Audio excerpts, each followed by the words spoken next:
Salut, juste avant de commencer la vidéo, j'ai quelques précisions à donner. De 1, la vidéo va être longue, vous avez vu, elle fait à peu près 2 heures. C'est qu'on a beaucoup parlé, qu'il n'y a pas grand chose à couper parce que beaucoup de choses étaient intéressantes. Donc ce que je vous conseille, c'est de vous poser, de lancer votre plus beau Fortnite et de faire des games en nous écoutant, ou même de passer à une autre activité, faites un truc en même temps que nous écouter. Et deuxièmement, j'ai lancé une petite cagnotte Litchi. Donc cette cagnotte Litchi permettra au collectionneur de faire une émission qu'il veut faire, donc dans laquelle il va investir ses 50 euros dans une entreprise. Et il va faire un daily vlog pour savoir comment ces 50 euros évoluent. Ça peut être très intéressant. Si vous êtes intéressé par le concept, n'hésitez pas à donner 1 euro. Donc la cagnotte est en description. Faites avec vos moyens, vous forcez pas. Si vous vraiment vous pouvez pas, ne donnez rien, mais votre argent sera bienvenu. Et dernier truc, l'interview comme vous avez vu elle est très longue, donc j'ai découpé en plusieurs questions. S'il y a une question qui vous intéresse pas, vous allez dans le timecode dans la description et vous aurez du coup toutes les informations qui vous intéressent. Sur ce, bonne vidéo. Bonsoir, bonsoir, et aujourd'hui je vous présente du coup la 3e chaîne de cette petite série de présentation de chaîne. Et du coup aujourd'hui je vous présente la chaîne du collectionneur. Comment ça va, collectionneur? Très bien, et toi? Merci de m'accueillir et de présenter ma chaîne. Bah de rien, c'est parfaitement normal, et je vais commencer tout de suite cette vidéo par vous demander de vous abonner en masse au collectionneur, parce que si je fais et que j'ai décidé de faire cette série de vidéos, c'est essentiellement pour 2 chaînes, donc 3 chaînes plutôt. Les 2 autres chaînes, je vous les dirai, enfin vous les verrez plus tard, mais déjà, surtout, faut déjà pour cette chaîne. J'avais prévu à la base de faire un coup de pouce, si vous savez ce que c'est, sur ma chaîne YouTube, et je présentais ces 3 chaînes-là, dont lui. Donc vraiment, c'est une chaîne que j'aime beaucoup. Bah, merci beaucoup. De rien. C'est bien, on commence par la conclusion. Pas du tout ce que je voulais faire. Du coup, déjà, collectionneur, présente-toi un petit peu. Que fais-tu sur YouTube? Bonjour, je m'appelle Vincent, mais sur YouTube on me connaît sous le pseudo de collectionneur. Et puis je fais des vidéos sur YouTube.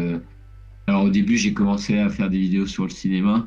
Et puis là, en ce moment, je suis plus dans les thèmes d'histoire et de politique, où j'essaye de donner mon avis sur des sujets en ayant le plus de sources et en me renseignant le plus possible. Et voilà. D'accord. D'accord, bah c'est un bon résumé.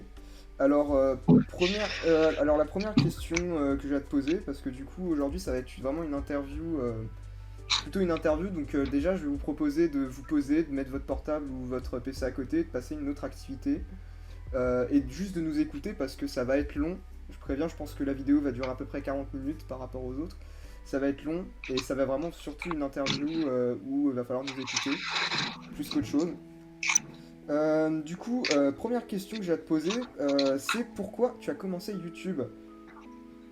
Bah alors c'est marrant parce que en gros j'ai commencé, ça fait longtemps. Moi depuis que je suis tout petit, depuis que j'ai 7-8 ans, j'ai toujours voulu faire des films. Et enfin j'avais une caméra à la con, mais je filmais des Lego, enfin c'était de la merde. Ça n'a jamais été publié d'ailleurs. Putain, tu me rappelles Mais mon j'ai enfance. Bah ouais, non. Bah alors, il y a une vidéo de moi qui a été publiée en 2010, donc j'avais 7 ans. Elle est disponible sur YouTube. Peut-être qu'un jour je la montrerai. Où j'avais déjà envie de faire des vidéos et tout. Mais je me suis lancé surtout j'avais 11 ans. Et c'était parce que bah, en vrai, j'aimais bien faire des exposés à l'école parce que ça me permettait de parler et donner mon avis. Et en fait, je me suis vite fait rendu compte que les gens à l'école, quand tu fais un exposé, ils en ont souvent pas grand-chose à foutre. Du coup, j'ai commencé à faire sur PowerPoint des exposés que je publiais sur YouTube, que personne ne voyait. Et rapidement, j'ai commencé à avoir d'autres youtubeurs et tout, et qui parlaient d'autres sujets et qui me faisaient rire et que j'aimais bien. Par exemple, moi, la chaîne qui m'a inspiré beaucoup, c'est la chaîne Lego Brick Fan. Et du coup, j'ai lancé une émission. Ouais, quoi? Je connais pas du tout pour le coup.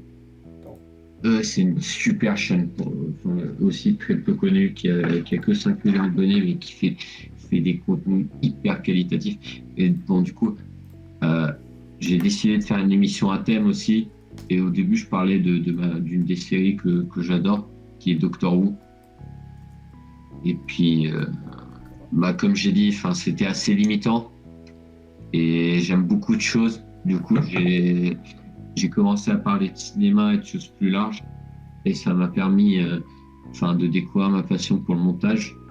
Et c'est pour ça que j'ai continué. J'ai continué à monter, à faire des trucs dans le style. Et c'est ce qui m'a amené aujourd'hui à vouloir continuer, puisque j'ai envie de m'améliorer dans le montage, dans l'écriture et des vidéos. Même si c'est pas vu par grand monde, moi c'est un truc qui me passionne vraiment. Et voilà. Et puis j'aime bien partager ce que j'apprends, et parce que c'est des sujets qui me passionnent. Mais j'aime bien parler de ce qui me passionne. Voilà. Ça se comprend. En tout cas, ce que je trouve, c'est que t'as déjà un meilleur début que le mien. Littéralement, ça a été un ami sur Minecraft qui m'a dit ouais, ça te dit tu fais une chaîne YouTube, et j'ai fait ouais grave, et du coup voilà. Je peux pas moi je trouve qu'il est assez ridicule le mien. C'est-à-dire que je faisais beaucoup d'exposés à l'école, j'étais un méga faillot, 6e, catastrophe, pire année de ma vie. En tant que personne, j'étais et du coup en fait au bout d'un moment, je me suis rendu compte que je pouvais faire ça de mon côté, que j'étais pas obligé de le faire à l'école. Et donc voilà. Du coup, j'ai commencé sur PowerPoint et Movie Maker. Donc, on commence tous quelque part, t'inquiète pas. Je pense que beaucoup d'entre nous dans notre communauté, dans les youtubeurs, ont commencé avec des très peu de moyens, juste avec une petite webcam qu'ils ont achetée sur Wish. À l'époque, ça n'existait pas, et puis ou la webcam de leur PC, puis à se filmer à faire des blagues, ou alors à raconter des trucs sur PowerPoint. T'inquiète pas, j'ai failli faire comme... En fait, le truc, c'est que ça fait longtemps que je voulais parler de trucs comme ça, et j'ai failli faire comme toi au début. Donc c'est vraiment un truc que je comprends. J'avais fait carrément un petit PowerPoint sur Slenderman, qui était pas drôle. Et derrière, je l'avais fait en vidéo quand j'ai appris un petit peu plus de montage, et sauf que c'était pas encore assez. Genre, je savais faire des cuts, et je me sentais déjà pupissé, quoi. Ouais, non, moi, il y avait même pas de cut, en fait. C'est-à-dire que c'était vraiment juste l'exposé. C'était des blocs de texte et quelques images. Je comprends pourquoi ça a été un échec niveau vue, et que seulement 2 personnes ont dû l'avoir. Maintenant, c'est tout en privé, parce que je n'assume plus trop. Mais c'est ce qui m'a fait commencer. Oui, après, ça aide pas mal à décoller. Ça permet de se trouver une passion. Ce que je veux dire par là, c'est que t'aurais pas découvert que tu kiffais YouTube si t'avais jamais tenté. Déjà, c'est énorme que t'aies posté ça et que t'aies eu le courage, même à cet âge-là. Après, il y a aussi, des petites vidéos généralement de 1 ou 2 minutes où il y a beaucoup d'effets spéciaux. Et moi, ça j'ai toujours voulu le faire parce que je trouvais vraiment ça stylé, des effets de boules de feu et tout. J'avais 11 ans, quoi, j'étais attiré par les trucs un peu flashy. Et du coup, j'ai essayé de faire ça. Et je me suis rendu compte du coup que je pouvais pas le faire sur le PowerPoint, et c'est ce qui m'a fait bouger sur d'autres logiciels de montage, qui étaient des trucs assez rudimentaires au début, et puis maintenant donc des logiciels assez qui me permettent de faire tout ce que je veux pour l'instant. D'accord. Et justement, j'allais y venir parce que du coup, une deuxième question que j'allais te poser, c'est...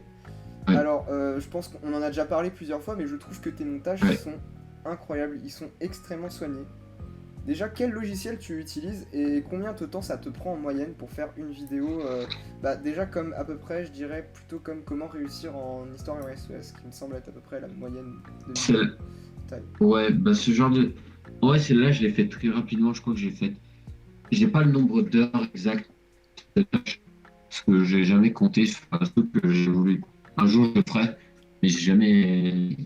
Ça me prend, je pense... Attends, t'as des petits lags. Ah, désolé. Non, t'inquiète, je crois qu'en gros, une vidéo comme ça me prend 3 jours à écrire, parce que j'aime bien me... Je suis jamais très content quand j'écris une vidéo. Et Mm. puis, du coup, je l'écris généralement en un jour. Après, j'attends un jour et puis après, je relis.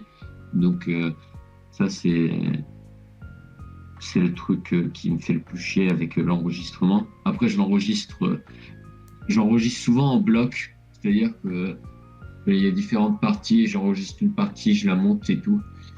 Et en gros, ça me prend une vidéo comme ça m'a pris un mois, je crois. Mais je sais pas si c'est en continu parce que je fais d'autres choses à côté. Et du coup, Logique. pour les logiciels, bah, moi, en vrai, j'ai un peu tâté de tout, hein. Au début, j'ai commencé, bah, comme j'ai dit, avec Movie Maker. Après, rapidement, bah, c'était assez limitant. Et sur les ordinateurs Windows 8, à l'époque, il y avait un logiciel qui s'appelle Ah putain, oui. Power Direct. Non, Non, c'était Power. c'était Power Director, non? Ouais, c'est ça. Et bah, parce qu'il était gratuit. Du coup, bah, moi, j'ai commencé avec ça, ce qui me permettait de faire les trucs de base, hein, faire des cuts et tout, et même m'amuser un peu à faire quelques logiciels, enfin, quelques effets un peu pétés. Et du coup, bah, ça, je le faisais avec un ordinateur vraiment pas cher. Je crois que mon ordinateur, il coûtait 300 € et tout. Donc, enfin, Ouais, c'est un voilà. peu compliqué à faire tourner. En vrai, ça va, parce que mes vidéos, elles étaient éclatées, enfin, c'était pas poussé. D'accord. Et après, on m'a offert un Mac mini, mais vraiment le truc de base, le truc vraiment très, qui n'avait pas beaucoup de specs. J'avais 4 Go de RAM et même pas il n'y avait pas de carte graphique, je crois, ou une carte graphique tout éclaté dans le Mac. Mais ça m'a permis d'avoir Final Cut et After Effects. Et c'est là où j'ai commencé vraiment à m'amuser le plus. Puisque After Effects, bah, ça te permet de faire des bêtes d'effets et tout.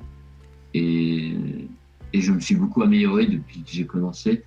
J'ai appris beaucoup de choses. Et voilà.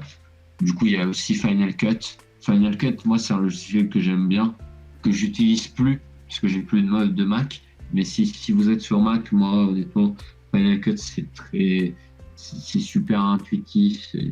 Moi, je trouve que c'est une C'est une interface très tuerie. jolie et tout. C'est agréable. C'est, Et aux gens. je regrette de ne pas avoir un Mac pour Final Cut en fait. Parce que c'est un très beau logiciel qui est très très pratique. Ouais, Final Cut, c'est très beau. C'est pas mal comme logiciel. Si vous avez un Mac, moi, c'est celui que je vous recommande. Parce qu'il est très optimisé pour les Mac. Du coup, c'est très agréable, même dans une machine. Enfin, moi, mon Mac mini, c'était un Mac mini à 400 €. Du coup, c'était pas ouf ce qu'il y avait dedans. Mais ça m'a permis, moi, ça me permettait de faire tourner mes montages assez pas mal. Par contre, After Effects, c'est vrai que c'était un enfer, c'était assez lent. Et du coup, là, récemment, je crois que c'était il y a 3 ans, j'ai économisé pas mal d'argent, j'ai vendu mon Mac mini et tout, et j'ai pu m'acheter un PC gaming portable, parce que euh, à 900 €. Donc les specs, elles sont pas ouf. Pour moi, c'était la première fois que je mettais autant d'argent dans un ordinateur et même dans quoi que ce soit. Ouais.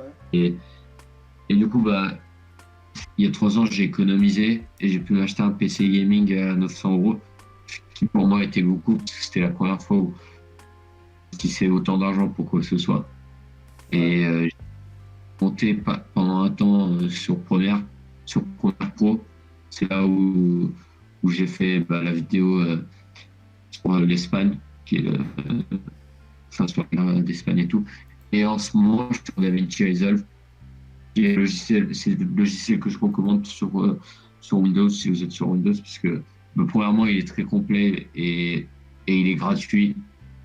Donc, donc ça permet, enfin, il est assez complet, il est même utilisé par les Hollywood et les studios ils utilisent de la colorimétrie. Donc, c'est un bon logiciel.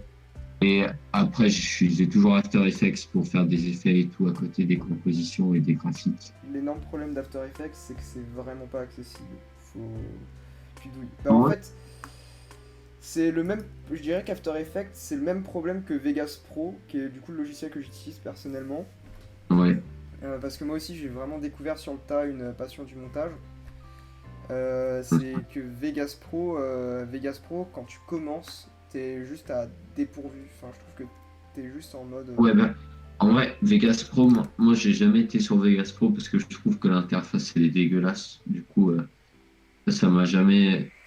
En gros, non. Vraiment, parce que après, moi, j'ai commencé sur Final Cut et du coup, le compétiteur direct de Final Cut, c'est Premiere Pro. Du coup, j'ai Ouais, trouvé un vieux crack et puis j'ai commencé. Du coup, moi, Vegas, j'ai jamais essayé pour le coup. ouais, t'es pas passé par la bonne vieille étape Vegas, qui est souvent entre Non. première et. Enfin, vraiment, dans les logiciels de montage, je vois, tu commences avec Movie Maker, après, t'apprends l'existence de Camtasia, après, Ouais, après tu sens le courage de passer à Vegas Pro, et puis après, tu te dis, attends, Vegas Pro, attends, je peux utiliser Premiere Pro, c'est mieux. bah, en vrai, moi, je sais pas, parce que. Mais je trouve que enfin, bah, entre les trois que je t'ai cités, donc Final Cut, Premiere et Resolve, euh, ça change pas grand-chose, hein. Enfin, c'est moi perso, ça me change pas grand-chose. Je peux faire des cuts, arranger les clips et tout. Bah, c'est juste après, c'est une question d'habitude. C'est C'est ça. juste si enfin, mais tu peux faire exactement les mêmes choses.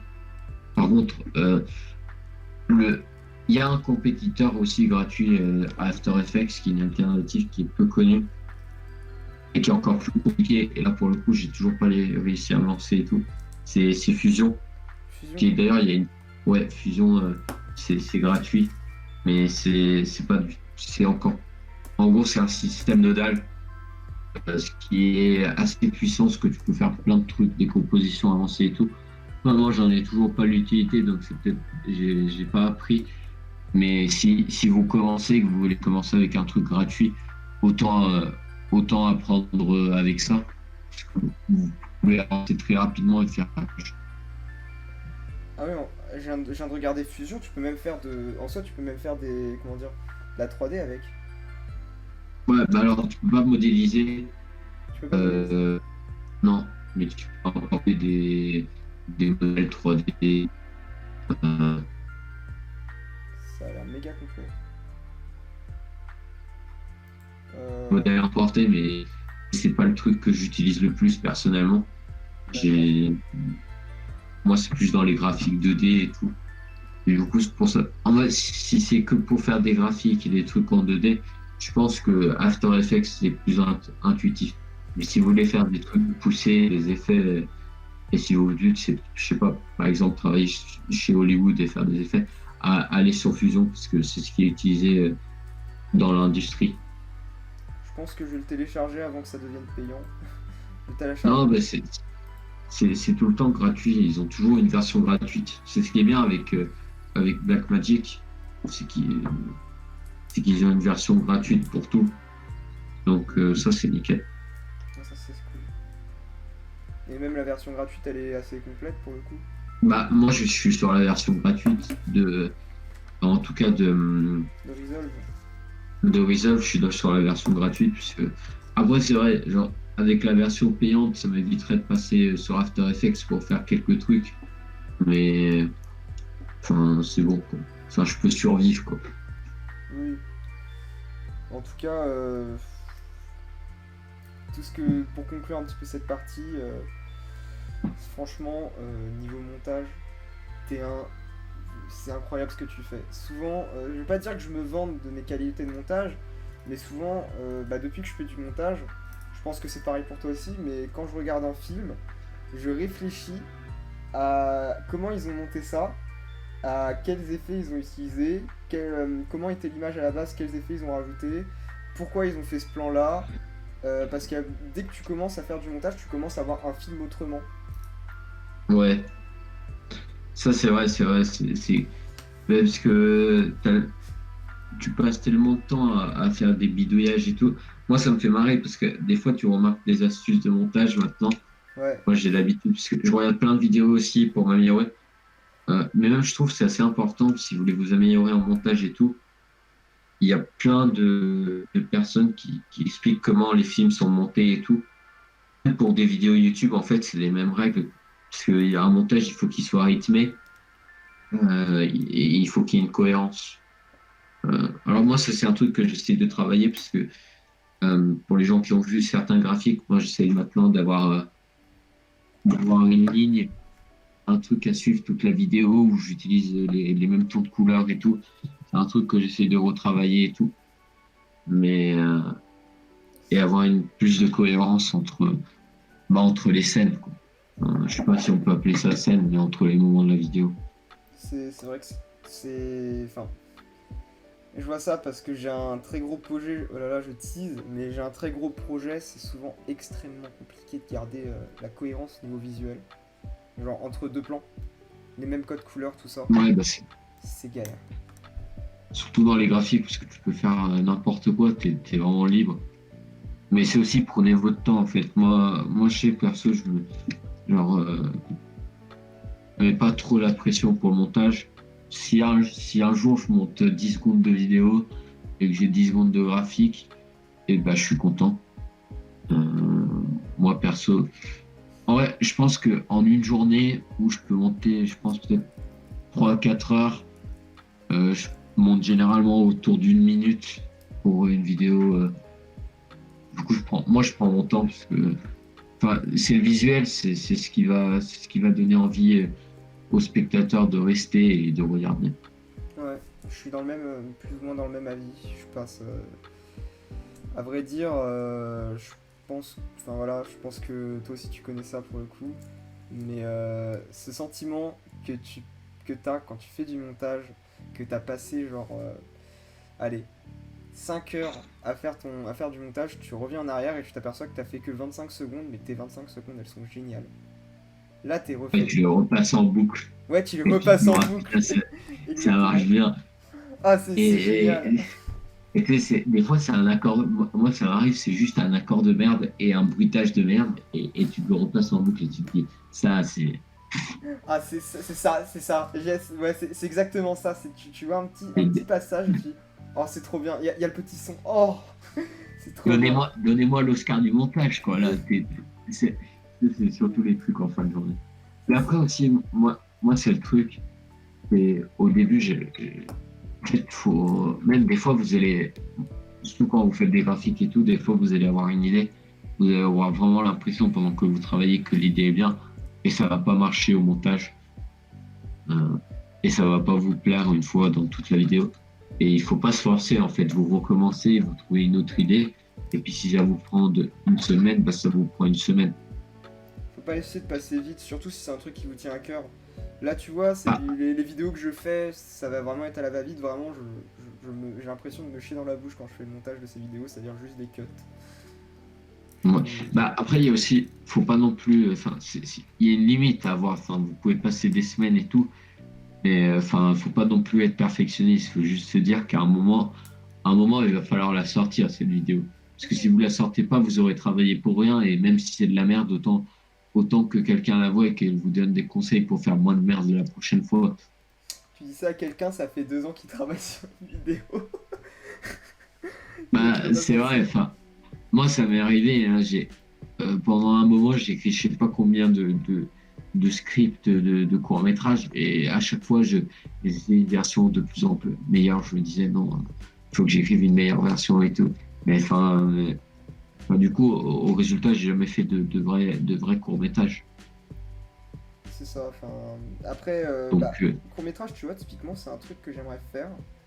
Mais je sais pas par où commencer, j'avais des idées, mais le problème c'est que je vois souvent trop loin. Et je pense que ouais, c'est moi pareil. aussi, c'est le truc. Là, bah, je sais que là, peut-être pendant ces vacances, je vais en faire un. Mais je vais le faire. Ça va être joué par moi, donc ça va pas être ouf. Parce que j'ai des talents d'acteur assez moyens. Mais j'ai trouvé un concept où je peux faire un film tout seul à peu près et sans beaucoup de moyens. Si tu veux, j'ai un projet de web série depuis un certain temps. Elle est débile, ça part sur un postulat débile. Ouais. En gros, c'est pour parler de manipulation. En fait, c'est l'histoire d'un chef de pompe à essence, c'est très précis, qui est né avec un extraterrestre à côté de lui, mais un extraterrestre invisible que seul lui peut voir. C'est-à-dire que toi-même, en tant que spectateur, tu ne peux pas le voir. C'est juste, T'as lui, tu le crois ou tu le crois pas, il a un extraterrestre à côté de lui. Et en Ouais. fait, à un moment, il regarde une émission et il voit au loin un vaisseau extraterrestre se poser.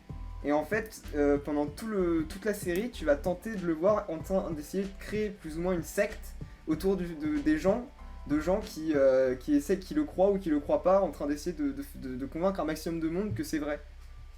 Mais sauf que toi-même, en tant que spectateur, tu sais pas si c'est vrai parce que tu vois pas. La mise en scène est Ouais. faite d'une telle façon pour que tu crois, mais dans les faits, tu ne vois pas. Et c'est vraiment ça, c'est un projet que j'ai depuis un certain temps, tu vois. Oui. Ouais, ben ça peut être pareil. Moi aussi, c'est vrai, ça c'est une idée aussi que j'ai depuis la sixième, qui est pas très originale, mais moi j'ai développé un monde et des idées pas mal. Moi j'ai vraiment envie de faire une série où t'as un mec, tu sais pas qui c'est, tu connais pas son nom, mais tu sais juste à chaque fois qu'il meurt, il se réveille dans une autre époque. Putain, c'est Et trop du coup bien. le truc tu vas le suivre et à chaque fin d'épisode, il crève. Les, Euh, les sœurs Warchowski, ils ont fait un truc dans ce délire-là, non? Il me semble. j'ai pas vu, peut-être Euh, en c'est vrai, c'est parce pas Cube que d'Atlas, c'est un autre. ah ouais, le truc. Mais je sais pas, en vrai, j'ai pas vu Cloud Atlas. Euh, mais en gros, le truc, c'est ce qui est, enfin, ce qui est compliqué avec ce concept, c'est que si tu fais une série, il faut tu peux pas le faire continuellement. Après, il faut qu'il ait un but, le personnage. Ouais, c'est ça Donc, le problème. moi, c'est un truc que j'ai jamais fait. Mais c'est un truc que un jour j'aimerais faire. Ouais. Un jour, tu feras ton film. T'inquiète pas. Comme un jour, je ferai ma série. T'inquiète pas. Et à ce moment-là, on se reviendra se voir, on se dira, ouais, on a bien fait de la faire et d'avoir attendu comme des cons avant de faire notre putain de série et d'avoir travaillé pendant 2 ans, enfin 3 ans, le script en se disant, mais ouais, c'est de la merde, ouais, ça c'est trop cool. Et Bah, en d'avoir. vrai, je Ouais, pense que le truc, c'est pas d'avoir un projet qui te tienne à cœur et que tu mettes beaucoup de temps, c'est normal. Enfin, un film, tu le fais pas, ou une série, tu ne la fais pas en 2 semaines. Je oui, pense qu'il faut aussi continuer à faire d'autres choses à côté. Euh, oui, bien sûr, et comme ça te permet d'avancer, en fait. bien sûr. C'est. Alors, je suis un homme à projet, je suis quelqu'un qui me lance dans beaucoup de projets, mais qui les finit jamais, c'est un énorme défaut que j'ai. Et je vais encore te sortir un truc, mais là je peux pas vraiment en parler parce que pour le coup il est pas sur le point de sortir, mais sur le point d'avoir une démo jouable. Mais ça Ouais. fait un certain temps que je fais un jeu vidéo. Mhm. Ça fait 2 ans qu'on est dessus. Puis là, ces derniers temps, on a fait une réunion en disant mais on n'a pas beaucoup avancé, ça fait 2 ans qu'on est dessus.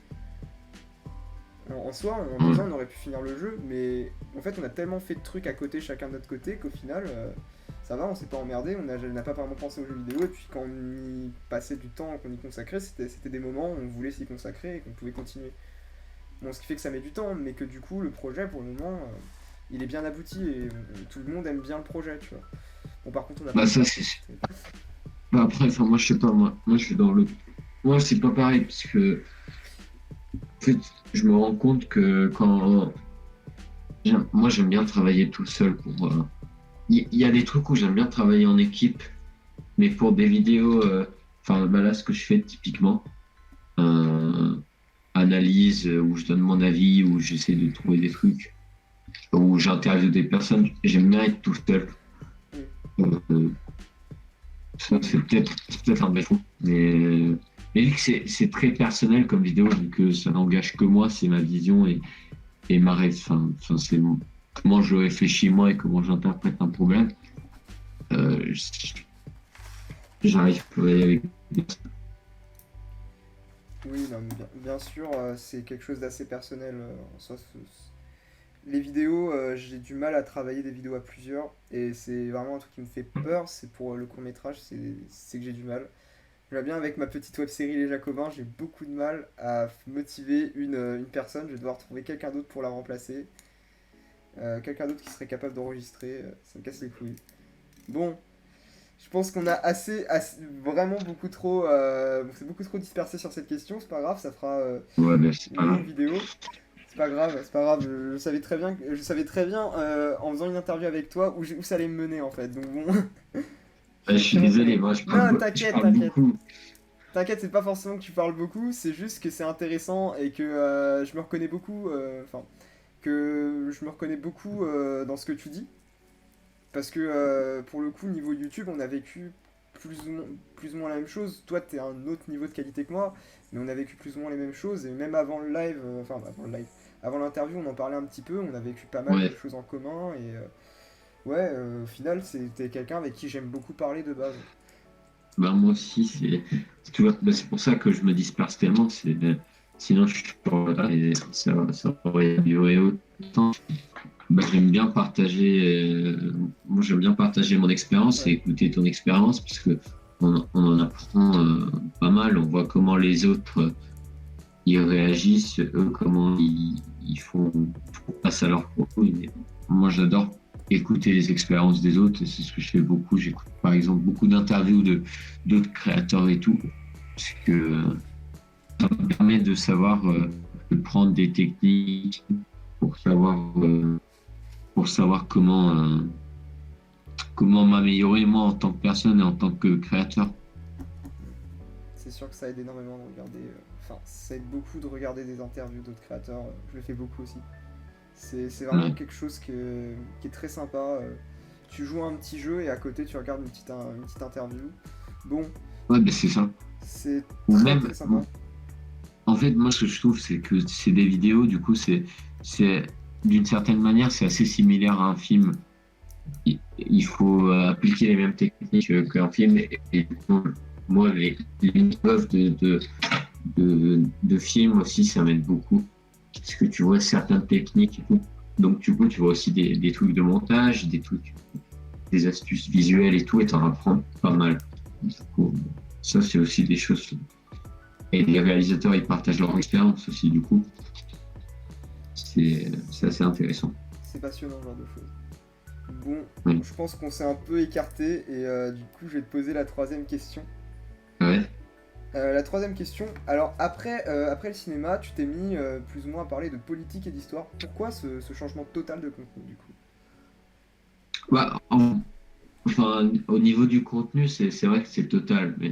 Mais pour moi, à côté, j'ai toujours aimé l'histoire. Enfin, à l'école, j'ai toujours été bon en histoire et j'ai toujours adoré mes cours d'histoire. Du coup, pour moi, c'était assez naturel.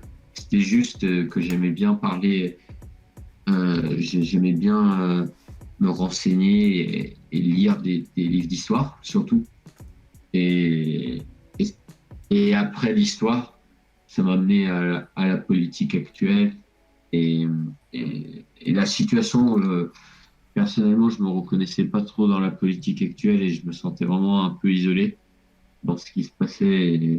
Et du coup, j'ai voulu exprimer mon avis et pour essayer de voir s'il y avait d'autres gens qui le partageaient, s'il y avait des personnes qui étaient contre et qui m'expliquaient pour susciter du débat. Parce que j'aime bien discuter, j'aime bien donner mon avis. Enfin, c'est un peu égocentrique, mais c'est surtout ça. Hmm. Et voilà. T'es en train carrément de déborder du coup sur la prochaine question que j'allais te poser. Ah, Au moins ça a été rapide, mais ouais, t'es en train de totalement de déborder dessus. Du ouais. coup, que penses-tu de la scène politique actuelle? Es-tu épanoui par l'offre et la demande par l'offre et la demande? Qu'est-ce que Bah, tu as à me dire? c'est une question compliquée parce que après moi en ce moment je suis pas en ce moment je suis pas dans la démarche d'essayer de me positionner politiquement. J'essaie plus de connaître les avis de tout le monde et pour l'instant je dis pas que je m'encarte, je suis pas encarté politiquement. Du coup Hmm. c'est pas sur les partis mais ce que là où je trouve, je sais pas si c'est où je me retrouve pas reconnu, c'est que il y a des SJW sur Twitter et tout. On peut Et parler il y avec toi. a. Ouais, ben, moi, c'est ce qui m'a donné envie et c'est ce qui m'a un peu incité à me renseigner, essayer de réfléchir de manière plus construite. Parce que ça sert à rien de surler dessus, c'est pas constructif et ça fait rien avancer du tout. C'est sûr. Du coup, moi, personnellement, euh, je suis plus pour une logique de réflexion que d'émotion. Je trouve que l'émotion, c'est bien pour les films, et j'adore les films, mais dans la réalité, l'émotion, ça résout pas grand-chose. Euh, la réflexion, c'est ce qu'il faut de la réflexion pour avancer dans notre société. Et bon, je trouve qu'on a une société très émotive en ce moment, où la réflexion est un peu mise de côté, et c'est un truc dans lequel je ne me reconnais pas. Parce que moi, perso, j'ai pas de problème à discuter avec des gens de droite, de gauche ou de n'importe quel bord, tant qu'ils ils ont une démarche réfléchie et honnête aussi, de vouloir se remettre en question. Moi, je me suis remis beaucoup en question, je me remets toujours beaucoup en question, parce que je change souvent d'avis, parce qu'il n'y a pas qu'une seule solution, en fait, il y a plusieurs solutions, et il y a des avantages et des inconvénients. Il n'y a pas de vision parfaite. Du coup, voilà. Je sais pas si j'ai très bien répondu à la question. Bah, je pense que tu as plus ou moins répondu à la question. Mais bon, je vais continuer juste sur une question, on va continuer un petit peu sur cette question parce que pareil, c'est un thème que j'aime bien aborder parce que pour le coup, le débat va être un peu nul parce que j'ai le même avis que toi, donc bon. C'est-à-dire que je suis comme toi, je suis pas vraiment encarté politiquement, j'essaye d'écouter à droite à gauche, mais c'est vrai que je trouve qu'on est sur une. Je suis très pété, c'est terrible. Mais on est sur une, on est vraiment sur une société qui est basée sur l'émotion. Enfin, on voit très bien aujourd'hui, on est à l'actualité, il y a le Black Lives Matter. Les Ouais, gens, bah, je regarde. les gens s'excitent sur Twitter avant de réfléchir à ce qui s'est passé. Bien sûr, c'est quelque chose de regrettable. Maintenant, il y a des causes à ça. Il y a des causes à ce qui s'est passé. C'est qu'aux États-Unis, pourquoi ils ont réagi comme ça? C'est qu'aux États-Unis, les gens sont armés. C'est pour ça qu'il y a une police qui est plus violente peut-être aux États-Unis qu'en France. En France, le seul cas qu'ils ont trouvé qui est à peu près similaire, c'est un cas qui date de 2016. On n'en a pas tous les jours, donc il n'y a pas besoin de s'exciter. Nous, la police, il n'y a pas de. Enfin, il n'y a pas de policiers racistes, bien sûr qu'il y en a, mais il n'y a pas de police qui vont systématiquement tabasser du noir à la place de tabasser du blanc. C'est assez hétérogène en règle générale. Je dirais même qu'aujourd'hui, c'est plus l'inverse qu'autre chose. C'est qu'on est tellement dans une société émotive que les flics ont peur d'aller tabasser. Enfin, d'aller s'occuper des banlieues plus que d'autres choses, qui préfèrent aller s'occuper des blancos qui promènent leurs chiens et qui oublient de ramasser la crotte que d'autres personnes, tu vois. Moi, je sais pas si je ferai exactement la même analyse. Je vais en faire une vidéo dessus qui va normalement sortir dans une semaine, je crois, j'espère. Mais c'est vrai que ce que tu dis, c'est que la société française et la société américaine, c'est pas du tout la même violence. La société américaine est bien plus violente et on voit ça dans les chiffres. Alors, moi j'ai vu, donc hier, en 2019, en 2020, donc cette année, il y a eu 452, autour de 450 personnes abattues par la police aux États-Unis. En France, entre 2000 et 2014, il y a eu à peu près le même nombre. Donc, en 14 ans, en France, on arrive au chiffre, au même chiffre qu'aux États-Unis en 6 mois. Donc, c'est pour dire comment c'est pas cohérent de comparer les deux. Et donc aussi sur ce que je disais, je pense que les gens aussi ils confondent plusieurs échelles parce que tu peux faire une analyse à plusieurs échelles. Tu peux la faire à l'échelle d'un pays, à l'échelle d'une région et finalement à l'échelle d'un individu. Et à l'échelle de l'individu, évidemment qu'il y a des flics racistes. Mais je pense pas que ça veuille dire que la police dans son ensemble ait une tendance raciste. Oui. Et surtout en France, du coup, c'est un truc pour ça que je vais pas me prononcer. En fait, je peux pas savoir si la police est raciste. Je pense pas. Parce qu'il n'y a pas de statistiques ethniques. Donc, moi, je peux pas l'affirmer. Il n'y a rien qui me permet de l'affirmer. Voilà. On est d'accord sur ce point-là. Moi, je suis vraiment mauvais.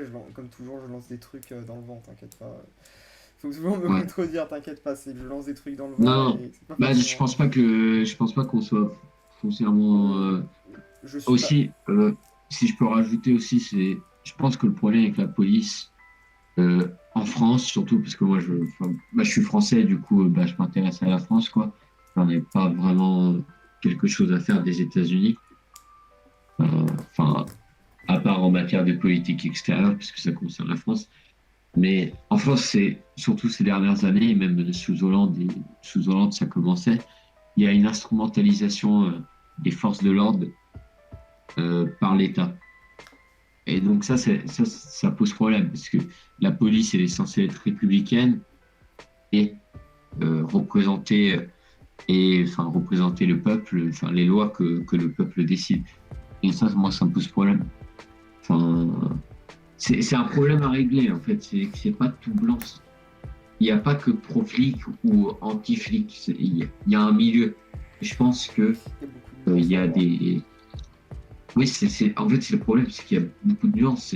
Moi, je pense que c'est plus intéressant et ça va faire avancer plus la cause, c'est de savoir d'où elle vient la criminalité, d'où elle vient la pauvreté, les causes, trouver les causes et essayer de trouver des solutions.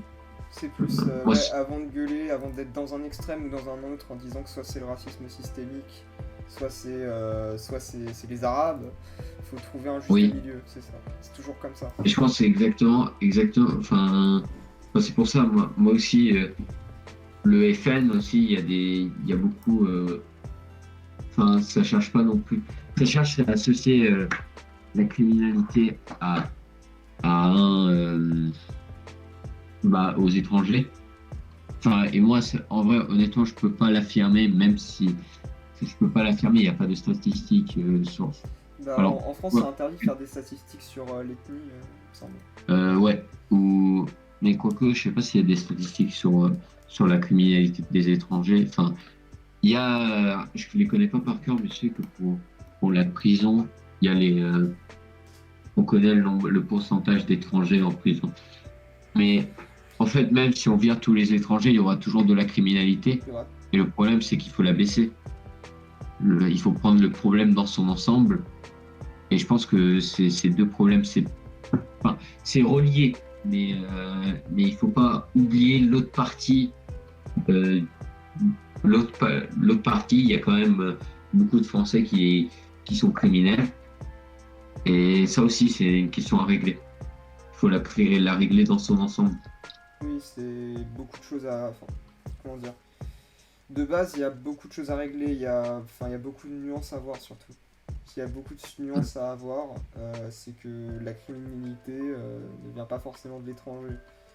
Enfin, je suis pas en train de... on n'est pas tous les deux, on n'est pas en train de défendre notre chapelle, enfin même si on est français, tous les deux français, fils d'immigrés. Ouais. Mais on n'est pas du tout en train de défendre notre chapelle, c'est que il y a des choses à nuancer, quoi. Oui, non, c'est beaucoup de nuances, mais moi, justement, parce que j'ai essayé de me renseigner sur la criminalité et tout, et il y a une étude qui parle justement de l'origine de la criminalité et qui parle est-ce que la criminalité est associée à la pauvreté. Et ça, je pense que c'est des questions plus, déjà plus saines, parce que personnellement, je trouve que le concept de race est assez et laisse avoir des problèmes aujourd'hui. Et je pense que la criminalité, qu'il soit blanc ou noir, c'est un problème dans son ensemble. Il ne faut pas juste le régler pour tout le monde, peu importe son origine et ou sa classe sociale ou n'importe quoi en fait. Il faut juste régler la criminalité et il faut régler le problème des violences policières. Et concrètement, moi je m'en fous un peu que la criminalité soit commise par plus de telle race ou telle autre. J'ai juste un problème avec la criminalité. Je pense que la question elle devrait être centrée sur comment limiter la criminalité plutôt de pourquoi un tel est plus criminel. Enfin, c'est des questions intéressantes aussi pour comprendre l'origine de la criminalité. Mais tout ça devrait être fait dans le but de limiter les criminels et les actes criminels. Je sais pas si c'est un peu confus, mais... Non, mais je vois ce que tu veux dire. Je vois parfaitement ce que tu veux dire. Faudrait trouver un billet qui permettrait... En fait, le truc, c'est qu'aussi, si tu limites la criminalité, inévitablement, tu vas limiter la violence policière. C'est inévitable. c'est logique. Et après, il y a aussi, enfin, et là, je me suis toujours pas renseigné, donc je vais pas trop en parler. Je pense qu'il y a des solutions pour rendre la police moins violente. Il y a, il y a forcément, enfin, en tout cas, moi, de ce que j'ai vu aux États-Unis, c'est que la police c'est très violente. Du coup, c'est un problème aussi à régler. Il y a un autre problème aux États-Unis, c'est comment limiter la violence de la police. Oui, mais en fait, le problème avec les États-Unis, c'est qu'on est déjà dans une société assez violente en soi. Oui, oui, C'est le problème, c'est que tu vois, t'as le même modern problem necessite modern solution. C'est pareil, c'est des solutions violentes, enfin des problèmes violents nécessitent des solutions violentes. Maintenant, on est quand même sur un abus aux États-Unis. En tout cas, sur oui. l'affaire, Bah c'est sur un après, abus des deux côtés, quoi. moi, honnêtement, je pense que les gens qui vivent en France, ils devraient d'abord, enfin, et ça, c'est assez. Enfin, il faudrait d'abord régler les problèmes français au lieu d'essayer de s'occuper des problèmes de la plus grande puissance au monde. Seconde, Je pense qu'ils peuvent ils ont les moyens de se débrouiller tout seuls. seconde Et puissance nous, on mondiale a. d'ailleurs. Hein? Seconde puissance Non, mondiale ou toujours non, c'est première? toujours la première pour l'instant. Ils sont pas fait encore bouger Qui va sûrement. par la Chine. Ouais. Mais du coup, voilà. Enfin, je pense qu'il faudrait. Parce que nous, on a aussi des problèmes de. Bah, il faut limiter la criminalité, la pauvreté surtout. Et, euh, et voilà. Juste peut-être une dernière question pour parce qu'on est bien dans le débat et moi j'aime bien, c'est un thème que j'aime bien et j'aime bien en parler avec toi. Alors c'est un avis que j'ai et peut-être que tu vas Ouais. partager mon avis. C'est que je pense que si les gens avaient plus accès à des musées et de la culture en règle générale, ça baisserait drastiquement la criminalité.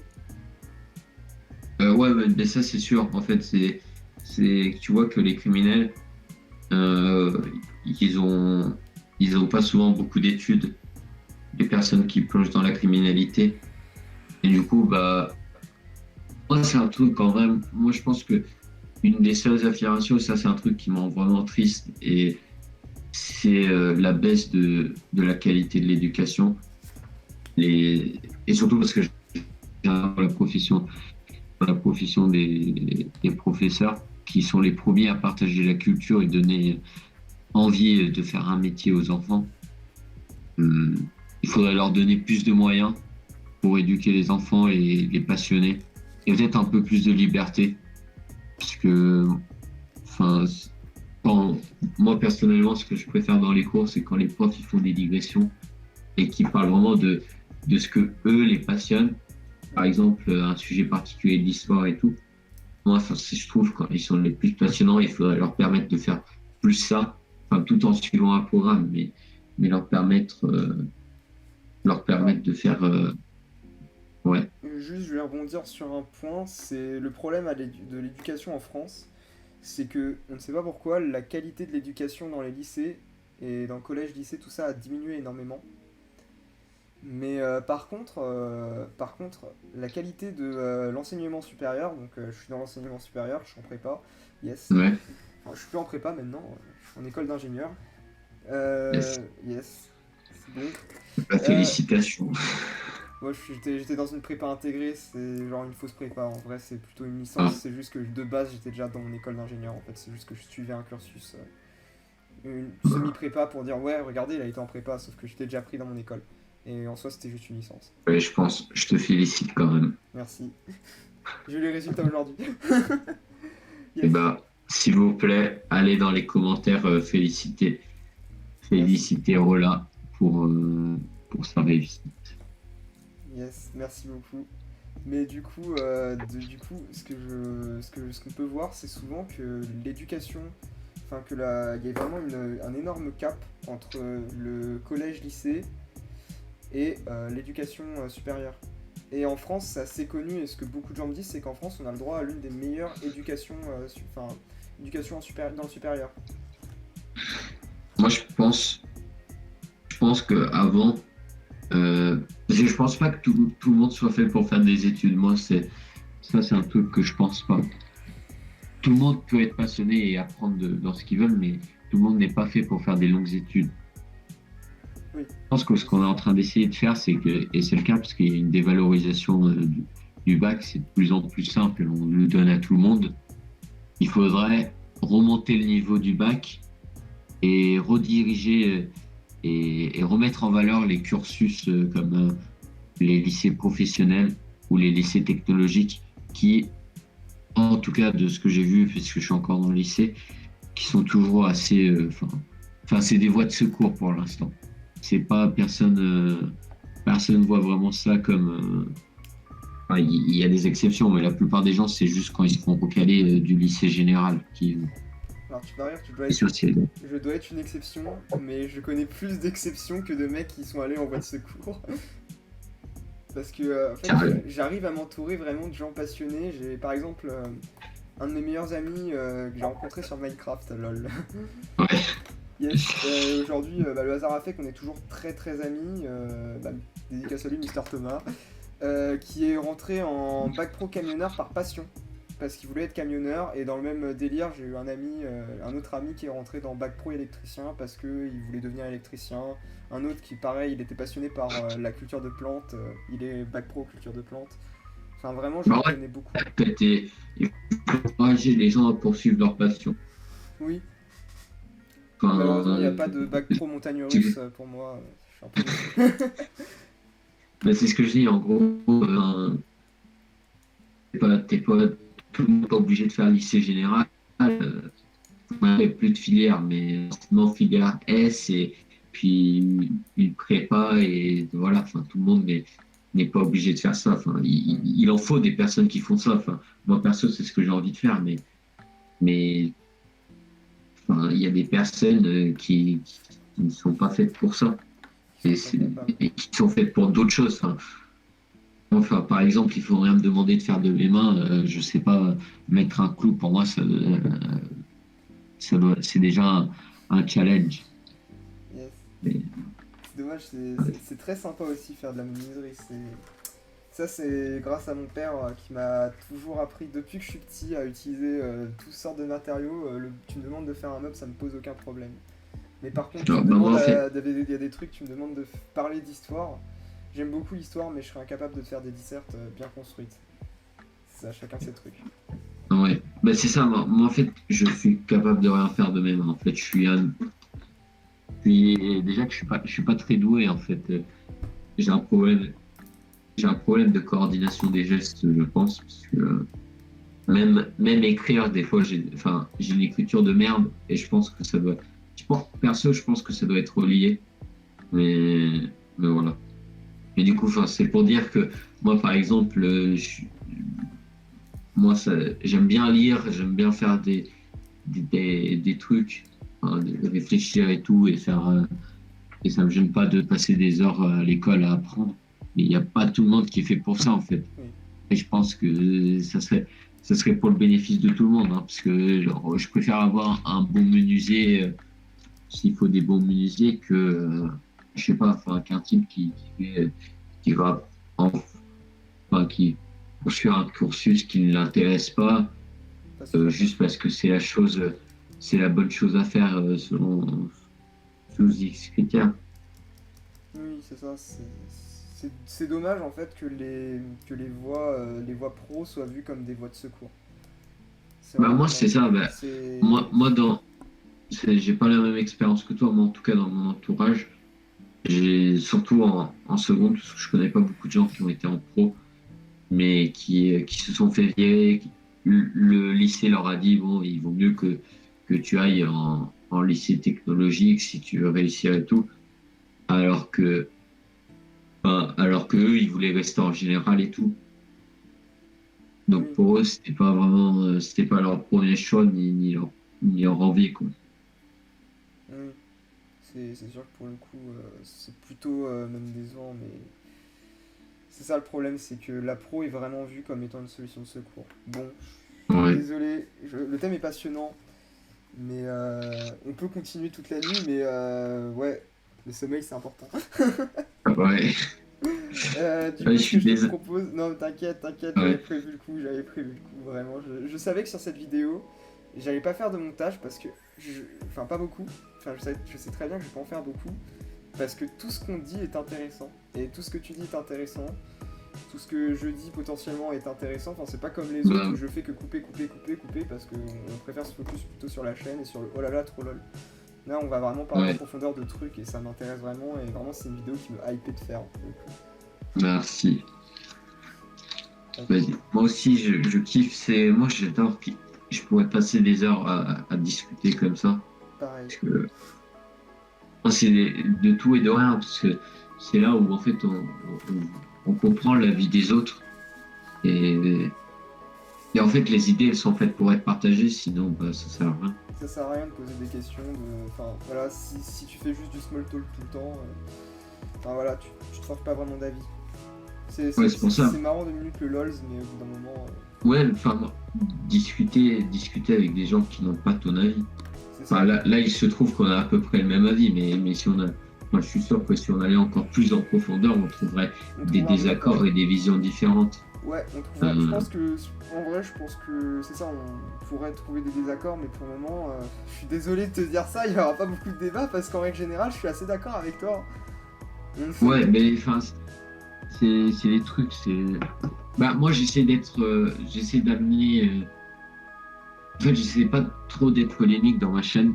J'essaie d'être le plus diplomatique possible Oui, parce que c'est les gens qui sont pas d'accord avec moi. Par exemple, moi, j'adore Valek et Nora, Valek et le Raptor, mais je sais que le Valek et le Raptor, ça va pas faire changer la vie de beaucoup de gens. Ça va juste faire rire les gens qui ont le même avis que lui parce que il va beaucoup au clash. Et, enfin, moi, c'est un truc, ça me fait vraiment rire. Mais et des gens, je sais par exemple que des féministes et tout ne vont pas forcément changer d'avis. Parce qu'ils vont se dire, ah, mais ils se foutent de notre gueule et tout. alors, Et moi, ce qu'on a vu il y j'essaie. a pas longtemps, c'est pas servi à grand chose. Ouais, bah, moi, ça m'est arrivé parce que sur ma vidéo sur les inégalités salariales, alors j'étais surpris parce qu'il y avait des personnes qui croyaient aux inégalités salariales qui après ont commencé à réfléchir et qui ont dit bah, j'ai vu les choses autrement. Après j'ai eu un truc vraiment dévasté, on m'a dit t'es sexiste car tu dis le sexisme. Attends, t'es Euh, sexiste parce que tu. Quoi? on m'a dit alors non, on m'a dit être sexiste aujourd'hui, c'est plus de ce n'est pas de croire que les femmes sont inférieures aux hommes, c'est de diminuer l'importance du machisme dans la société. Mais Attends, du coup, what? c'était. Ouais, surtout, c'est quelqu'un que j'aimais bien, enfin, et que j'aime bien toujours, puisque enfin, ses opinions ne changent pas que ce soit une bonne personne en général et qu'elle ait un bon fond. Mais, euh, mais je suis en désaccord sur ce côté. Je vois pas en quoi ma vidéo, enfin déjà ça diminue la réalité, c'est juste des données de la réalité quoi. Du coup, je vois pas en quoi je diminue quoi que ce soit. Après c'est enfin, moi s'il y a des gens qui sont pas d'accord avec moi, bah enfin venez, je suis toujours ouvert à la discussion, il n'y a pas de souci. Oui, bien sûr. Bah, en plus, tu vas rire sur cette question. Alors, là pour le coup, on va un peu rentrer dans le LOL. Mais j'ai fait Ouais. littéralement ta vidéo, ça a été le sujet d'une matière dans ma prépa qui s'appelait communication en français. Donc littéralement, c'était faire un exposé. Et on devait faire un exposé sur un thème polémique et être le plus polémique possible. On a pris ce sujet-là, Yes. du coup. Pas forcément d'accord, on a dit ouais les inégalités salaires n'existent pas et on a fait littéralement tout ce que t'as dit dans ta vidéo, c'était ce que j'ai fait. Clairement avec mon pote on avait peur en sortant parce que tout le monde savait qu'on avait fait ça, on avait peur de se prendre des petits terroristes féministes en parachute tu vois. Là c'était terrible. Ne pas faire ça, vraiment ne pas faire ça sur un campus, mauvaise idée. Ah, Euh, t'as eu des retours après ou j'ai pas, enfin comment dire, j'ai pas eu beaucoup de retours, j'ai eu surtout eu le droit à, tu sais, la meuf chiante toujours qui te fait un petit peu la morale. Voilà, ouais, j'ai eu le droit à ça. J'ai eu le droit à ça ouais, vite moi fait, mais c'est pas grand chose, tu vois. j'ai eu le droit aussi. Mais le truc c'est que, tiens, un sujet que j'aime bien en parler parce qu'il est très vrai malheureusement, c'est que sur les campus, il y a pas beaucoup de diversité d'opinion. T'es obligé d'avoir l'opinion de tout le monde. Bah, ça, Et elle est c'est souvent toi qui d'extrême gauche. Ouais. Bah, moi, je suis toujours pas, enfin, moi, je suis au lycée encore. Du coup, c'est vrai, moi, je vois beaucoup de personnes enfin, bah, qui partagent la doxa ambiante. Et moi, de base, je viens de cet endroit-là. Enfin, c'est-à-dire que quand j'étais jeune, je pensais vraiment qu'il n'y avait aucune différence entre l'homme et la femme. C'était juste une construction sociale. Enfin, il se trouve que je n'avais aucune culture à l'époque aussi. Oui. Donc, il y a peut-être une corrélation. Euh, Mais quand t'as pas de culture, on peut se faire croire ce qu'on veut, c'est ça le problème. oui, ben c'est ça, en fait. C'est surtout que dès que t'es petit, t'es matraqué à ça. Et, et du coup, moi, je comprends les gens qui continuent à y croire. Ça me désole un peu, Ça me fait chier pour eux, moi. mais bah, c'est surtout que ça diffuse le message et les gens continuent à y croire. Et encore une fois, je trouve que ça détourne enfin, ça détourne l'attention des vraies questions qui nécessitent des vraies solutions euh, et rapides en plus. Du coup, voilà. Mais c'est vrai qu'il y a beaucoup, moi dans mon lycée, il y a beaucoup de gens alors, paradoxalement, moi, je sais pas, j'arrive pas à comprendre la logique parce que moi, je suis dans un bon lycée. Du coup, il y a beaucoup de petits bourgeois, enfin, de petites personnes riches et tout qui habitent dans les beaux quartiers et tout, mais qui te font la morale quand même. Enfin, ils te parlent de white privilege et toutes ces conneries-là. Non, mais c'est mal. Enfin, Ils vont chercher les informations au mauvais endroit. Enfin, le tout, là, je pense que moi, tout à l'heure, j'ai vu une vidéo qui a été partagée par quelqu'un de mon école qui t'expliquait le racisme systémique. Et du coup, pour t'expliquer le racisme systémique, il faisait une comparaison entre un Américain noir du fin fond d'un endroit paumé où son école est plus sa race, et entre un bourgeois blanc qui allait dans une très bonne école. Et à aucun moment, ils se sont dit que c'était pas comparable, en fait, ils se sont dit que la richesse n'importait pas vraiment. C'était vraiment juste la couleur du peau qui était importante. C'était pas pour eux, la richesse n'a aucune importance. c'est Et, débile. ouais, ben En on fait, perd la notion en fait, de classe sociale. c'est surtout ils perdent une notion qui est fondamentale. Enfin, ils perdent beaucoup de notions qui sont fondamentales et ils se concentrent surtout sur d'autres notions. Et du coup, ils font plein de sophismes derrière. Et c'est Ouais, mais vraiment c'est ça. dommage. Et c'est ce que je te dis, mais en fait, moi, la pauvreté, j'ai envie de la. Enfin, il y aura toujours de la pauvreté, mais il faut la limiter pour tout le monde. Pas que pour les Noirs ou que pour les Blancs, en fait. C'est qu'il faut sortir ces personnes de la pauvreté, peu importe leur couleur de peau.